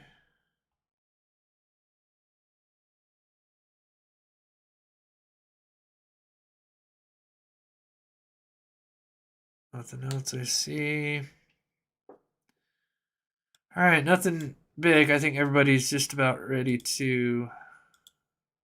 Yeah, about 10 minutes. They say Unabomber had the highest IQ of any serial killer.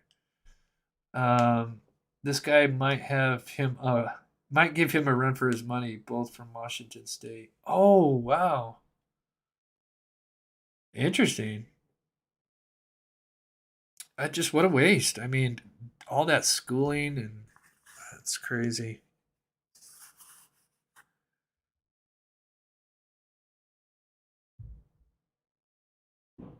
Makes me wonder, though, if he's going to represent himself.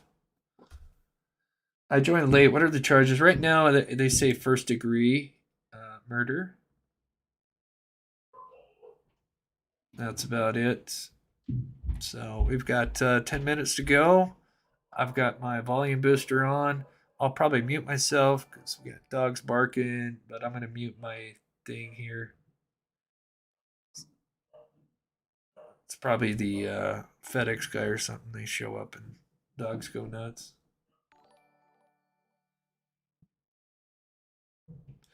Now he says, I wonder if he had a target in the house or if it was all of them or whoever he found. Yeah, I don't know. That's, to me, this could be, maybe he was just possibly the entire home, maybe. And just the 2 students on the bottom were lucky. Who knows? Incel vibes, yeah. Although no essay, they didn't say anything about anything like that, but just checking the chat. Was he a neighbor? No, so he lived and went to this college here.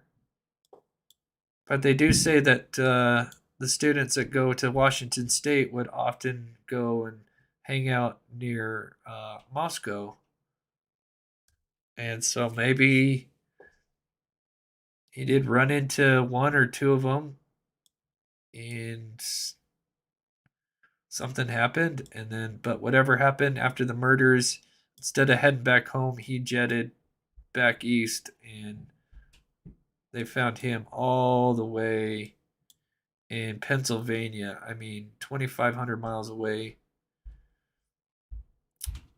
And I guess his parents own some property over there, which is in Albrights, Pennsylvania, which is close to Pocono and Indian Mountain. And it's just southeast of Scranton. So we're almost there. 8 minutes.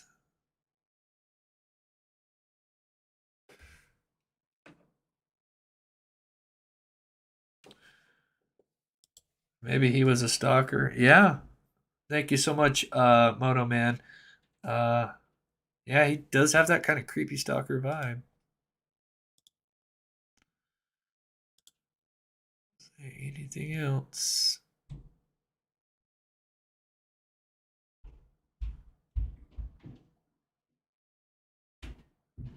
Nothing. Okay. We will see. All right, so we got 7 minutes to go. I'm going to start closing everything out so that way it don't affect the video at all.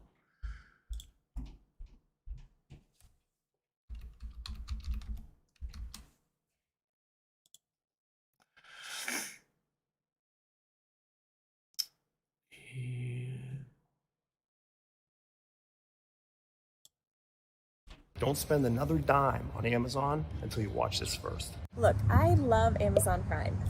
Joining us now is correspondent Evan Lambert. And Evan, I understand you have a closer look at this alleged killer and some new details to share.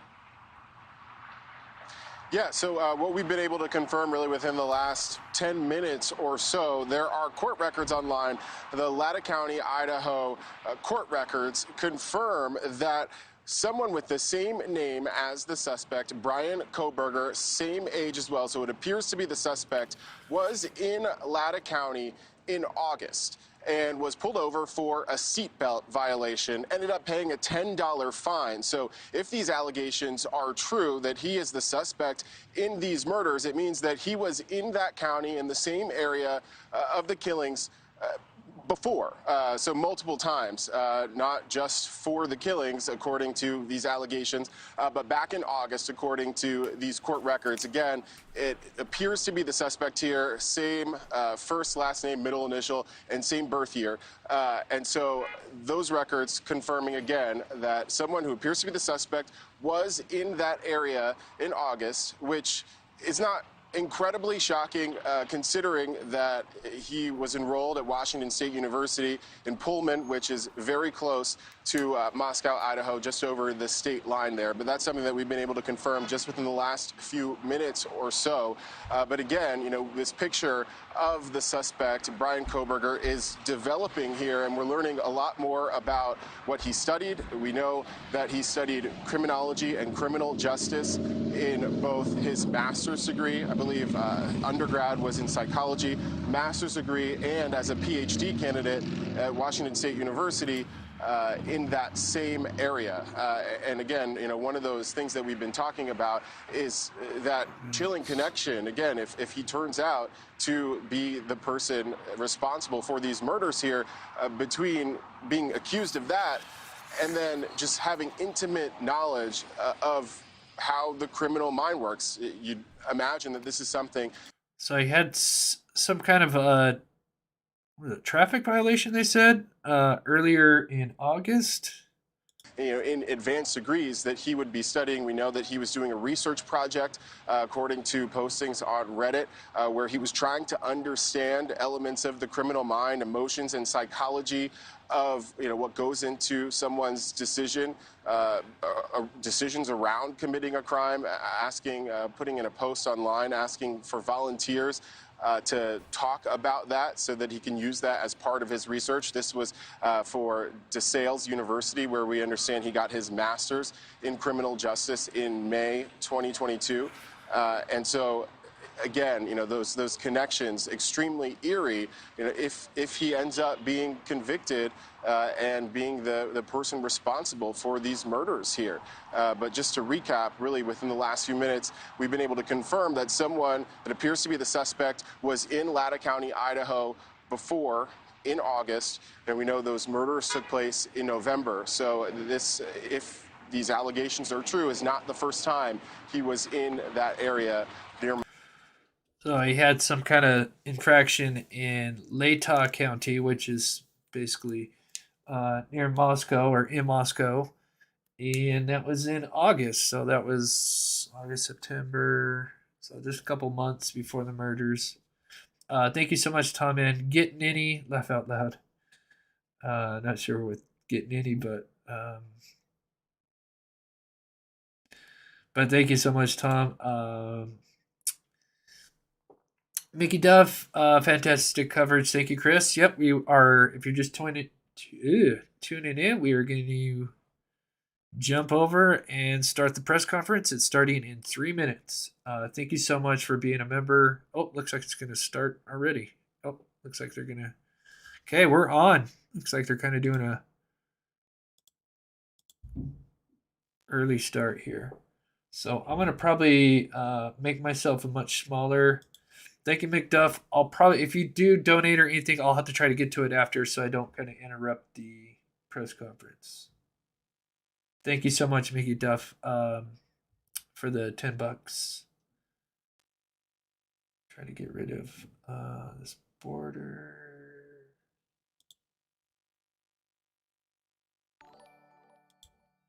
And image a little bit better. Just going to kind of make myself a little bit smaller so we can kind of.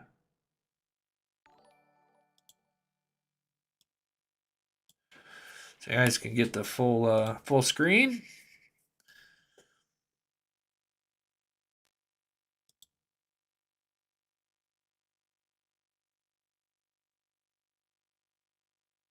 Perfect. All right. Thank you so much, guys, for tuning in. If you're just arriving, if you could hit the like button, it's free and it helps this channel out. And just want to say thank you guys for taking the time to watch this channel. You guys are awesome. Press conference is going to start any second now, and I'm going to probably put my mic on mute. Probably go run to the bathroom when this starts and refill my coffee. And they're going to have 4 speakers on, which is Detective Fry, the Colonel, the prosecutor, and the president of the University of Idaho, I believe.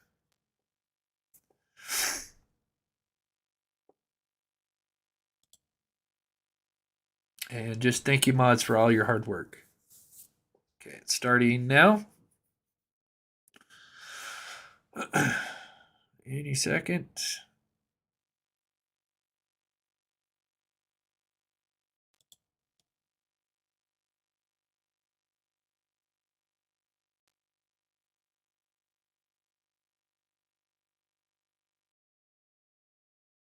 Looks like they're trying to get it going.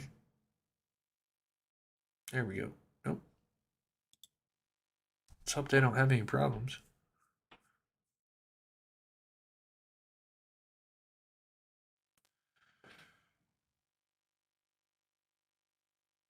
Oh, getting Nancy. I'm going to refresh this real quick.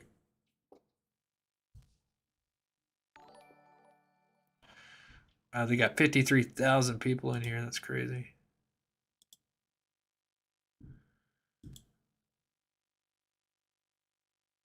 Okay, 1 minute. Oh, here we go. Oh, heard something. Oh, that might be loud. Definitely. Ooh, my volume booster is definitely working. Volume booster is definitely working. Let's turn that down a little bit.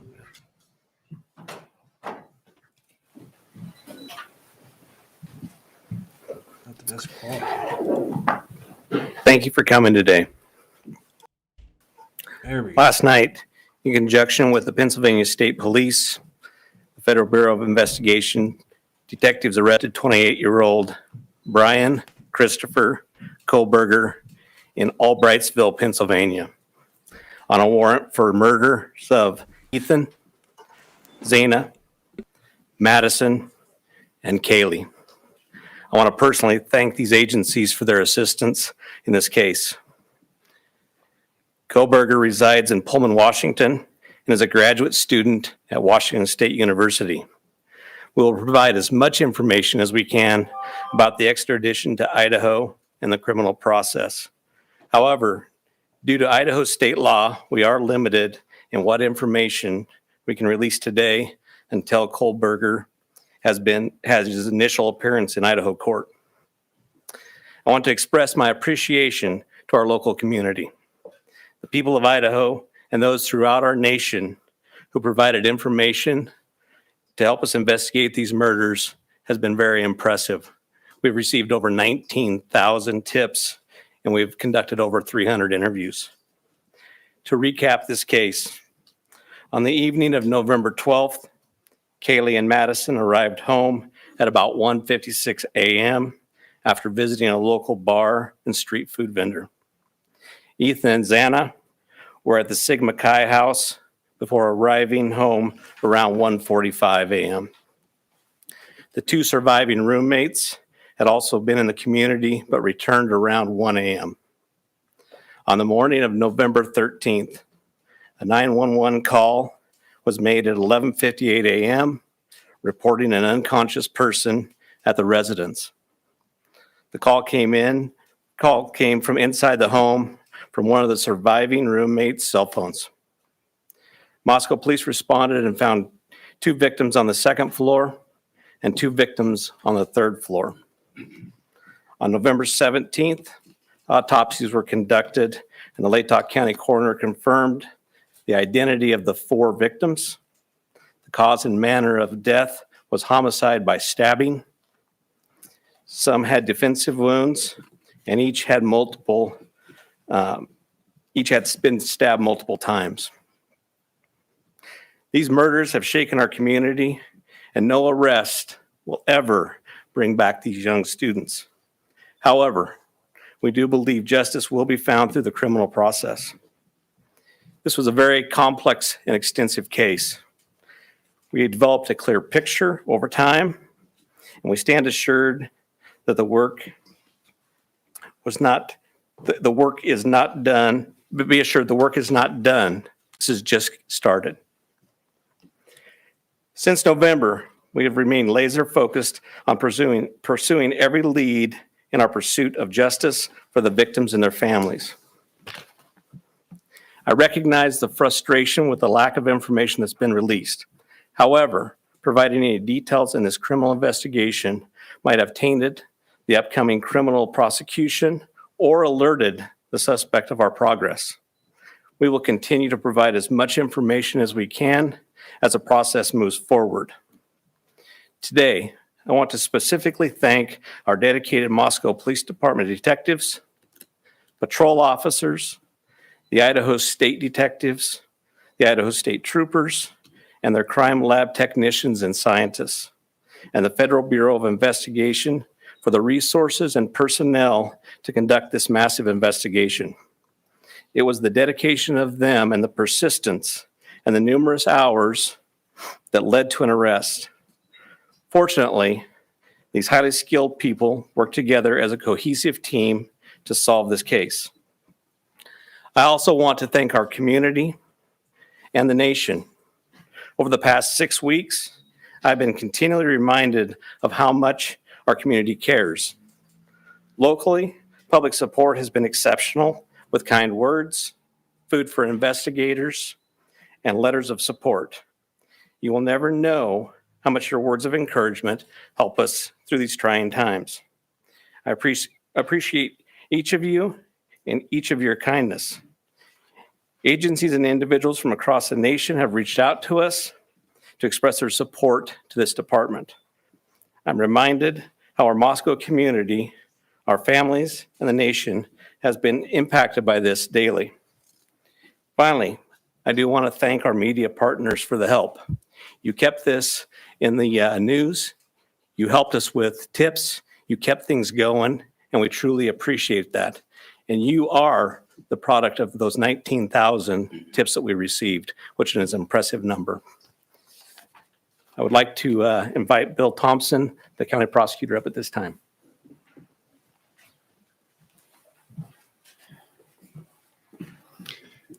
Good afternoon, folks. My name is Bill Thompson. I'm the Latah County prosecutor. And it's sad to be here, but happy to be here at the same time. As Chief Fry indicated, a criminal complaint was filed yesterday here in Latah County, charging the defendant, Mr. Kohlberger, with 4 counts of first-degree murder, in addition to felony burglary, which involves entering the residence with the intent to commit the crime of murder. Mr. Kohlberger, and let me preface, there is a pending case now in court, and I and my office and the investigators have to live with the restrictions that our Supreme Court places on pretrial publicity. That said, I promise you we will share with you through the court process or otherwise whatever we are allowed to. I just appreciate your patience on that. The factual basis for the charges are summarized in what's called a probable cause affidavit that is on file with the court. According to the rules of the Idaho Supreme Court, that is sealed until Mr. Kohlberger is physically back in Latah County and has been served with the Idaho arrest warrant. At that time, we expect that that affidavit will be available to you so you can share the true facts with all of your readers and your watchers and your listeners and all of the people who are interested and really need to know what's going on. So please have patience with us on that. We hope to get that to you as soon as we can. As far as Mr. Kohlberger, I can share with you that he is a graduate student at Washington State University and has an apartment residence over at Pullman. He has had an initial appearance in front of a judge in Pennsylvania. He is being held without bond, and the warrant from our magistrate judge here also provides for no bond. We understand that he's scheduled to be back in court in Pennsylvania next Tuesday afternoon, and that a public defender has been appointed for him there. The process at this point is, since he was arrested in another state, he has the opportunity to either waive extradition and return voluntarily to the state of Idaho, or if he prefers not to waive extradition, then we will initiate extradition proceedings through our governor's office. If we do that, it can take a while for him to get here. So again, I'm asking for your patience and understand that's just the way the system works. Once he gets here, he'll have an initial appearance with our magistrate. They'll deal with issues such as making sure competent counsel is representing him, and the case will be scheduled for further hearings. Your primary source of factual information is going to be the court record. because that's what the Supreme Court says we need to refer you to. So please pay attention to what's going on in court and have people there to watch and hear what's being said. As an attorney, myself, my office, we are limited on what we are allowed by the courts to say outside of the courtroom. So please just work with us. Finally, as the chief indicated, this is not the end of this investigation. In fact, this is a new beginning. Y'all now know the name of the person who has been charged with these offenses. Please get that information out there. Please ask the public, anyone who knows about this individual, to come forward, call the tip line, report anything you know about him to help the investigators and eventually our office and the court system understand fully everything there is to know about not only the individual, but what happened and why. Next, I'll introduce Colonel Ked Wells from the Idaho State Police. Thank you. Well, good afternoon. My name is Kedrick Wills. I serve as the director of the Idaho State Police and certainly want to express our appreciation for your attendance here today. These tragic murders took 4 young, vibrant lives from our community. Nothing we do can bring them back. The only thing that we can do in law enforcement to honor their memories that we know of is to bring this to a successful conclusion. This has been a very difficult time for the families, the university, the community, and the state of Idaho. However, it is also proven that communities come together in tough times. Certainly appreciate the support of the local community and our national audience that has been following us as our investigators have worked through this case. I'm thankful also to you, the media partners, who have helped keep this case in the forefront that generates the tips and we hope will continue to generate information that will help us to a conclusion of this proceeding. I'd like to express our appreciation on behalf of the Idaho State Police to Chief Fry, his leadership, and the entire Moscow Police Department for the way that they handled this from the very beginning. He directed the right people to the right positions that led us to this conclusion today. I've had the utmost confidence in this investigation and in Chief Fry, as well as in Mr. Bill Thompson and the Latah County Prosecutor's Office, who've been a great partner throughout this. Nothing has deterred the commitment of the investigators who've worked on this case, regardless of the organization they represent. It's been very trying and very difficult, as you know, that it has been on those investigators as they do the tedious work that they're so good at doing. The partnerships is what's led here as well. The partnerships between Moscow Police Department, I'd like to express our appreciation with the Federal Bureau of Investigation, specifically the special agent in charge out of the Salt Lake City Division, Dennis Rice, and also the work that happened in the last 24 hours in Pennsylvania with the arrest with the Pennsylvania State Police and Colonel Evanchik with the Pennsylvania State Police. We appreciate what they've done across the nation to help us as well. As Bill shared, this investigation is far from over. In fact, I appreciate what he shared, that this is not an ending, but rather a new beginning. The difference now is, as he shared, that we are dictated what information we can share by the court process and by laws in our state of Idaho. And so we will share, as he shared, Mr. Thompson is absolutely committed to share everything he can share through the court process. We've got to make sure that we don't get in front of that process. And we really deeply appreciate everybody's support here. The relationships that were forged here and the partnerships that were forged have led to this. And based on that is why we're here today. And we continue to believe that the best way we can honor these 4 lives that have been taken is to make sure that we have a successful outcome here. One of the partnerships that's been forged throughout this is a partnership with the University of Idaho. And on that, I'd like to introduce the president of the University of Idaho, Mr. Scott Green.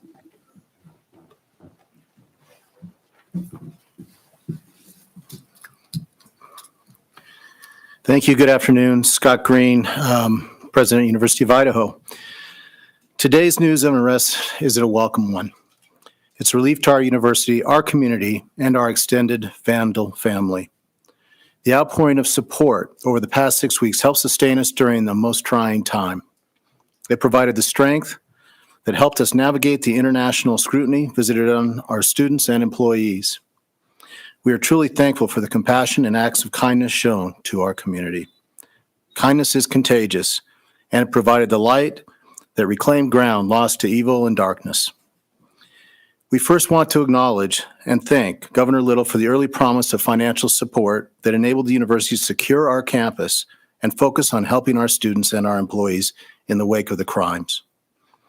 We also appreciate the Idaho State Police and the highly visible security presence that brought comfort and calm to a community shocked and confused by the senseless crimes.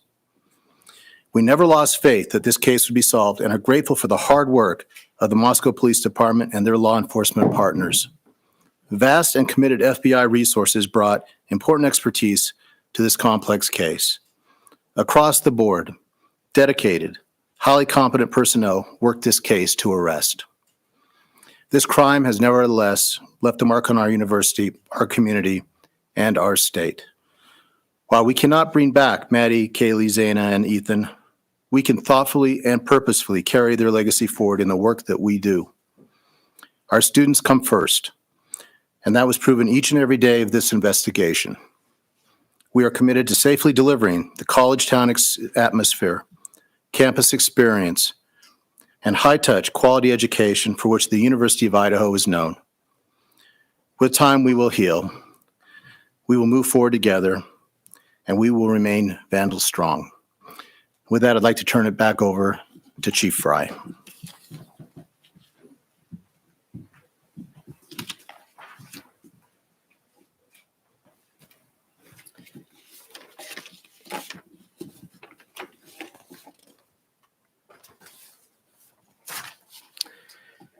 So now we will open the floor to questions. However, I want to remind everyone, as Prosecutor Bill Thompson explained, any factual information regarding the arrest of Kohlberger is currently sealed per Idaho law and will not be released until he has appeared in an Idaho court. Please formulate your questions accordingly. I recognize there are a lot of questions, and I will try to answer as many of them as I can. Is there an evergreen or Argonaut reporter? Lauren Patterson, Northwest Public Broadcasting, Spokane Public Radio. I realize the records are sealed. I guess I'm not too familiar with how it works, but can you tell us what tip, what lead, what piece of evidence really led you all the way from Idaho to the suspect in Pennsylvania? As I've said in the past, that's part of our investigation, and we won't be releasing that at this time. We will have those answers. We'll have them as soon as we can make those available to you. Then a quick follow-up and a two-parter. Is our community safe, or is law enforcement still on the search for other suspects who might be involved in this attack? What I can tell you is we have an individual in custody who committed these horrible crimes, and I do believe our community is safe, but we still need to be vigilant, right? We still have talked about this in the past. We always need to be aware of our surroundings and make sure that we're aware of what's going on.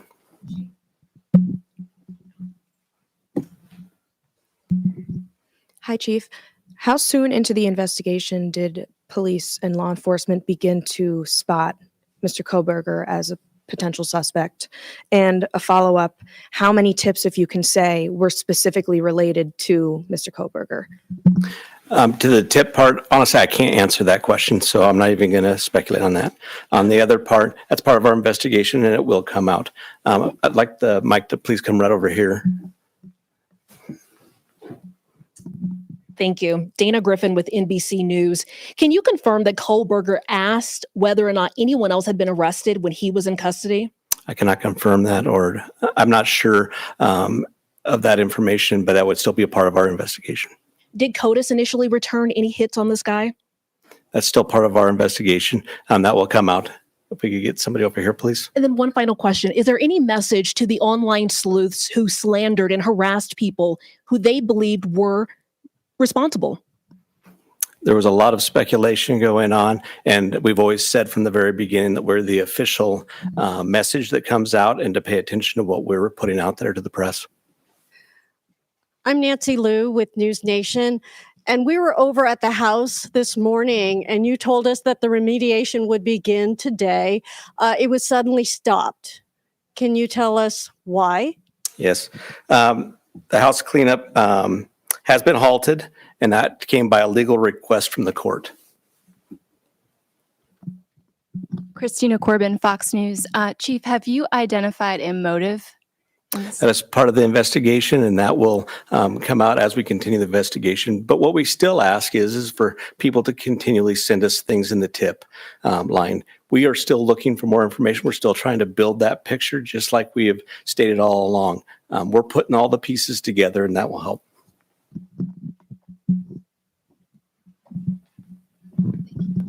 Chief Veronica Miracle with CNN. Any indication that the suspect knew the victims?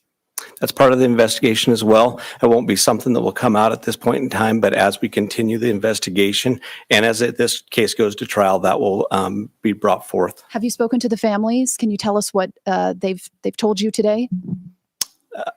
Are you talking the victims' families? Yeah, we have reached out to the victims' family as we always do. We've done that daily, and we've continued to have contact with them. Hey, Nate Sanford, you mentioned earlier that you're still seeking tips about Brian and that people should still share whatever information they have. Can you speak at all about what specifically people should be reaching out for, like if they know something? I would say anything and everything. As we've said all along, we know what tips we're looking for. We will take those tips and we will have professionals look at those and decide which pieces of those we need to use for our case. So we ask that everybody would do that. Angela Palermo, Idaho Statesman. Your department and other investigators on the case took a lot of flack for keeping information close to your chest. Are you glad that you did that, and were you worried about tipping the suspect off?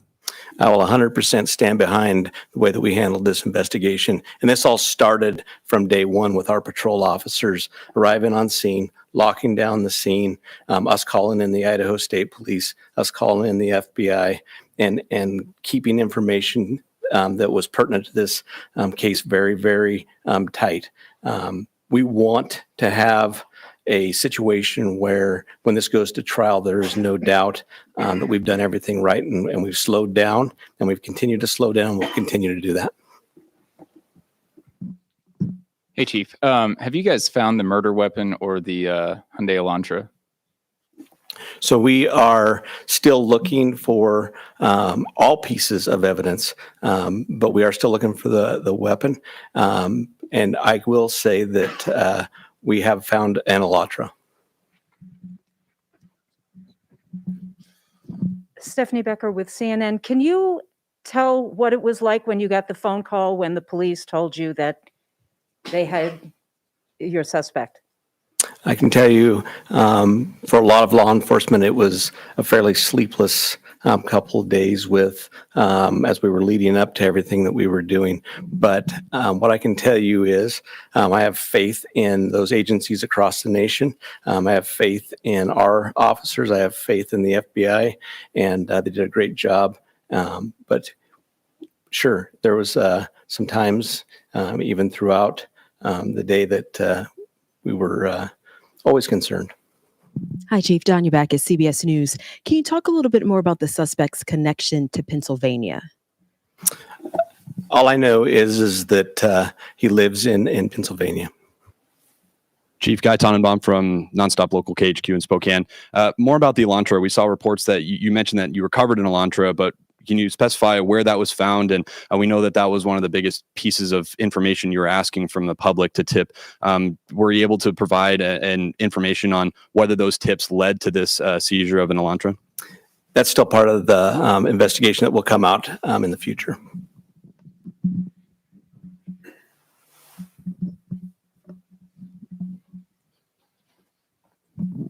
Chief Glenn Mosley, Idaho Public Radio here in Moscow. The additional police presence in town and on campus, semester's coming. Is that going to continue?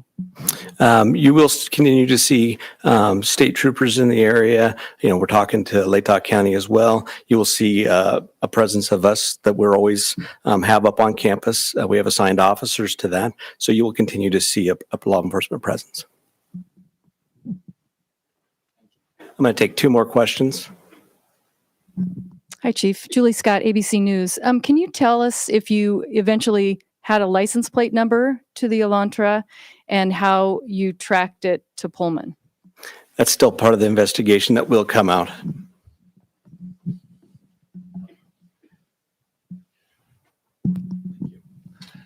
Chief, hi, Matt Lovelace with the Murrow College of Communication. I want to ask about Mr. Koberger as a graduate student at WSU.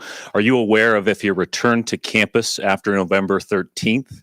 And have you had any communication with departments on the WSU campus about his attendance?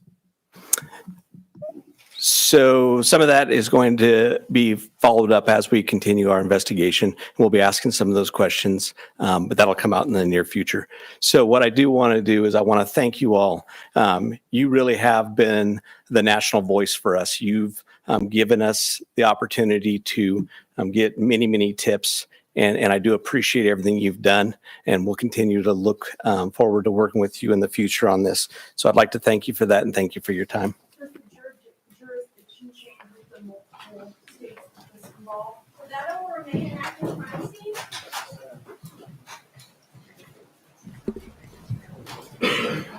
All right, guys, I'll speak here in just a minute. Make sure there's nothing else. Okay, that was it. Let's see, some people happy, some people unhappy. With these press conferences, they rarely give very much information out. I feel like they actually gave quite a bit more than I was even anticipating, especially talking about the car. Give me just a second here. Yep, that's the wrong border. Let me adjust my camera here.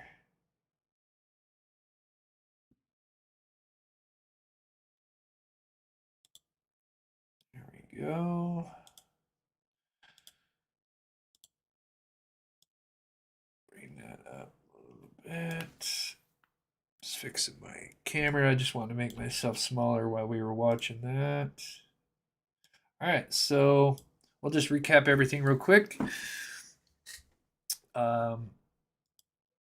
So let's pull this guy up here. Let's pull his little mug shot up. All right, so we got Brian.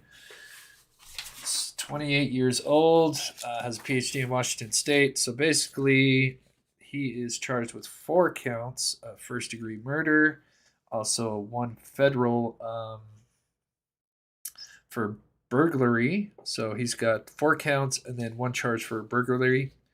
They did obtain a White Hyundai Elantra. They confirmed that, so that's great. The big thing, obviously, what's going to give us like the details on why they looked for him, which is the probable cause affidavit. So right now that is sealed.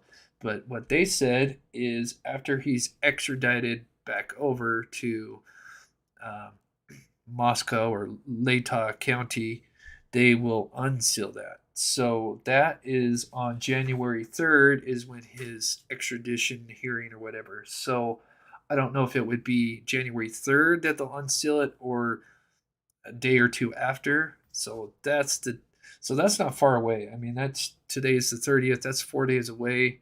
So that's not very long.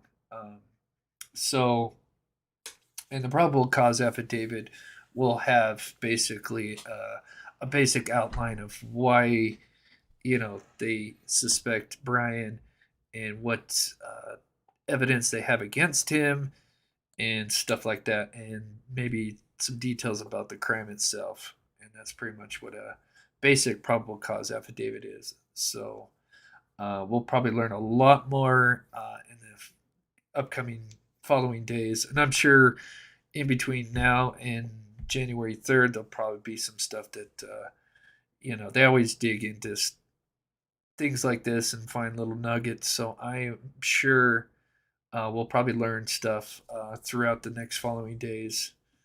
So, but they didn't mention anybody else, which was, in the beginning, there was supposed to be a couple of people possibly involved, but they didn't say anything about that. So it looks like right now it's just him, the sole guy that was behind this. Maybe, down the road, maybe there'll be an accomplice, but they didn't talk about anything about that. Maybe there'll be something in the probable cause affidavit, but it was so weird that we heard there was a couple other names. I don't know, maybe there's just these other guys that are arrested near that area, and maybe people just thought that was related to this case. And so it was kind of an honest mistake. That could have happened. So, oh my gosh, we've been live for many hours now. This is crazy. But so anyway, so that's what they said. They had Bill, who is the prosecutor. So he basically kind of gave us the rundown of the charges, and then they do have DNA, and that's what's basically led them to him. And they still want, still looking for tips that involve the Brian, and they did find the White Hyundai Elantra. They didn't say if they wanted any more tips on the White Hyundai Elantra. They didn't specify, but they still have the tip line open regarding Brian. So yeah, we don't know what the motive was, what set him off, but I'm sure we'll learn more about that in the coming days. Yeah, guys, I know everybody's kind of excited, but oh, thanks. Yeah, I mean, I wanted to do a lot more on that. I was honored. It was an honor and a privilege to go on News Nation. I wish I would have, like I did that live just the day before. I wanted to do a little bit more research when doing that overlay, and they just kind of came out of left field and emailed me and said, "Hey, you want to come on?" And said, "Sure." But yeah, I really wanted to do a little bit more research. But it is interesting that that car is seen when it was, and it is definitely a light colored car. Not 100% sure if that was the car, but the timing of it is interesting. One thing I do want to mention is they're still looking for Madalena, and she went missing on November 23rd. They have arrested her parents, and I hate to say this, but it doesn't look good for her, but we still want to keep her name out there because they still haven't found her.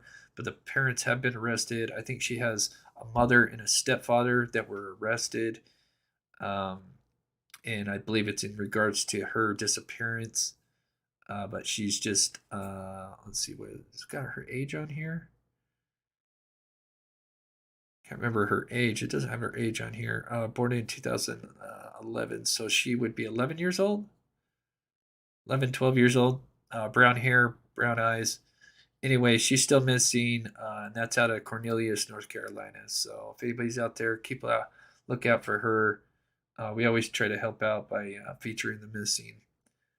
But this may not be a good ending because, like I said, they arrested her parents. So, but I just want to say thank you guys so much for sticking in here with me for 3 hours. Just happy that they've got this person in custody, and yeah, he looks like he's at least 6 feet tall. He's definitely tall for sure. But has a background in criminal law, so I don't know. Just what a shame. So I think I'm going to end it there. Thank you, everybody's saying great job, Chris. Thank you guys so much. Please be kind in the chat. You got to remember, this is a tough time for the families, and a lot of them watch this channel. Not the families, but I know like people that are associated with the families watch YouTube channels all the time. So we like to be respectful in the chat because they might be in here watching. So just kind of be careful on what you're saying and stuff. But with that said, I think we're going to go ahead and end it here. And I really appreciate everybody, the donations. You guys are awesome. And thank you for mods for all the hard work. I know it wasn't easy. And we will be going live tomorrow with because it'll be the last day of the year. And so we're going to do kind of a YouTube rewind and look at everything that we've done this year, which is going to be a lot of fun. I think a lot of fun. So with that said, love you guys. I'm going to go ahead and play the outro, and we will see you guys tomorrow. Be safe. Love you guys. Thank you so much, Geneva, for becoming a member. You are so awesome. And we're going to go ahead and play the outro.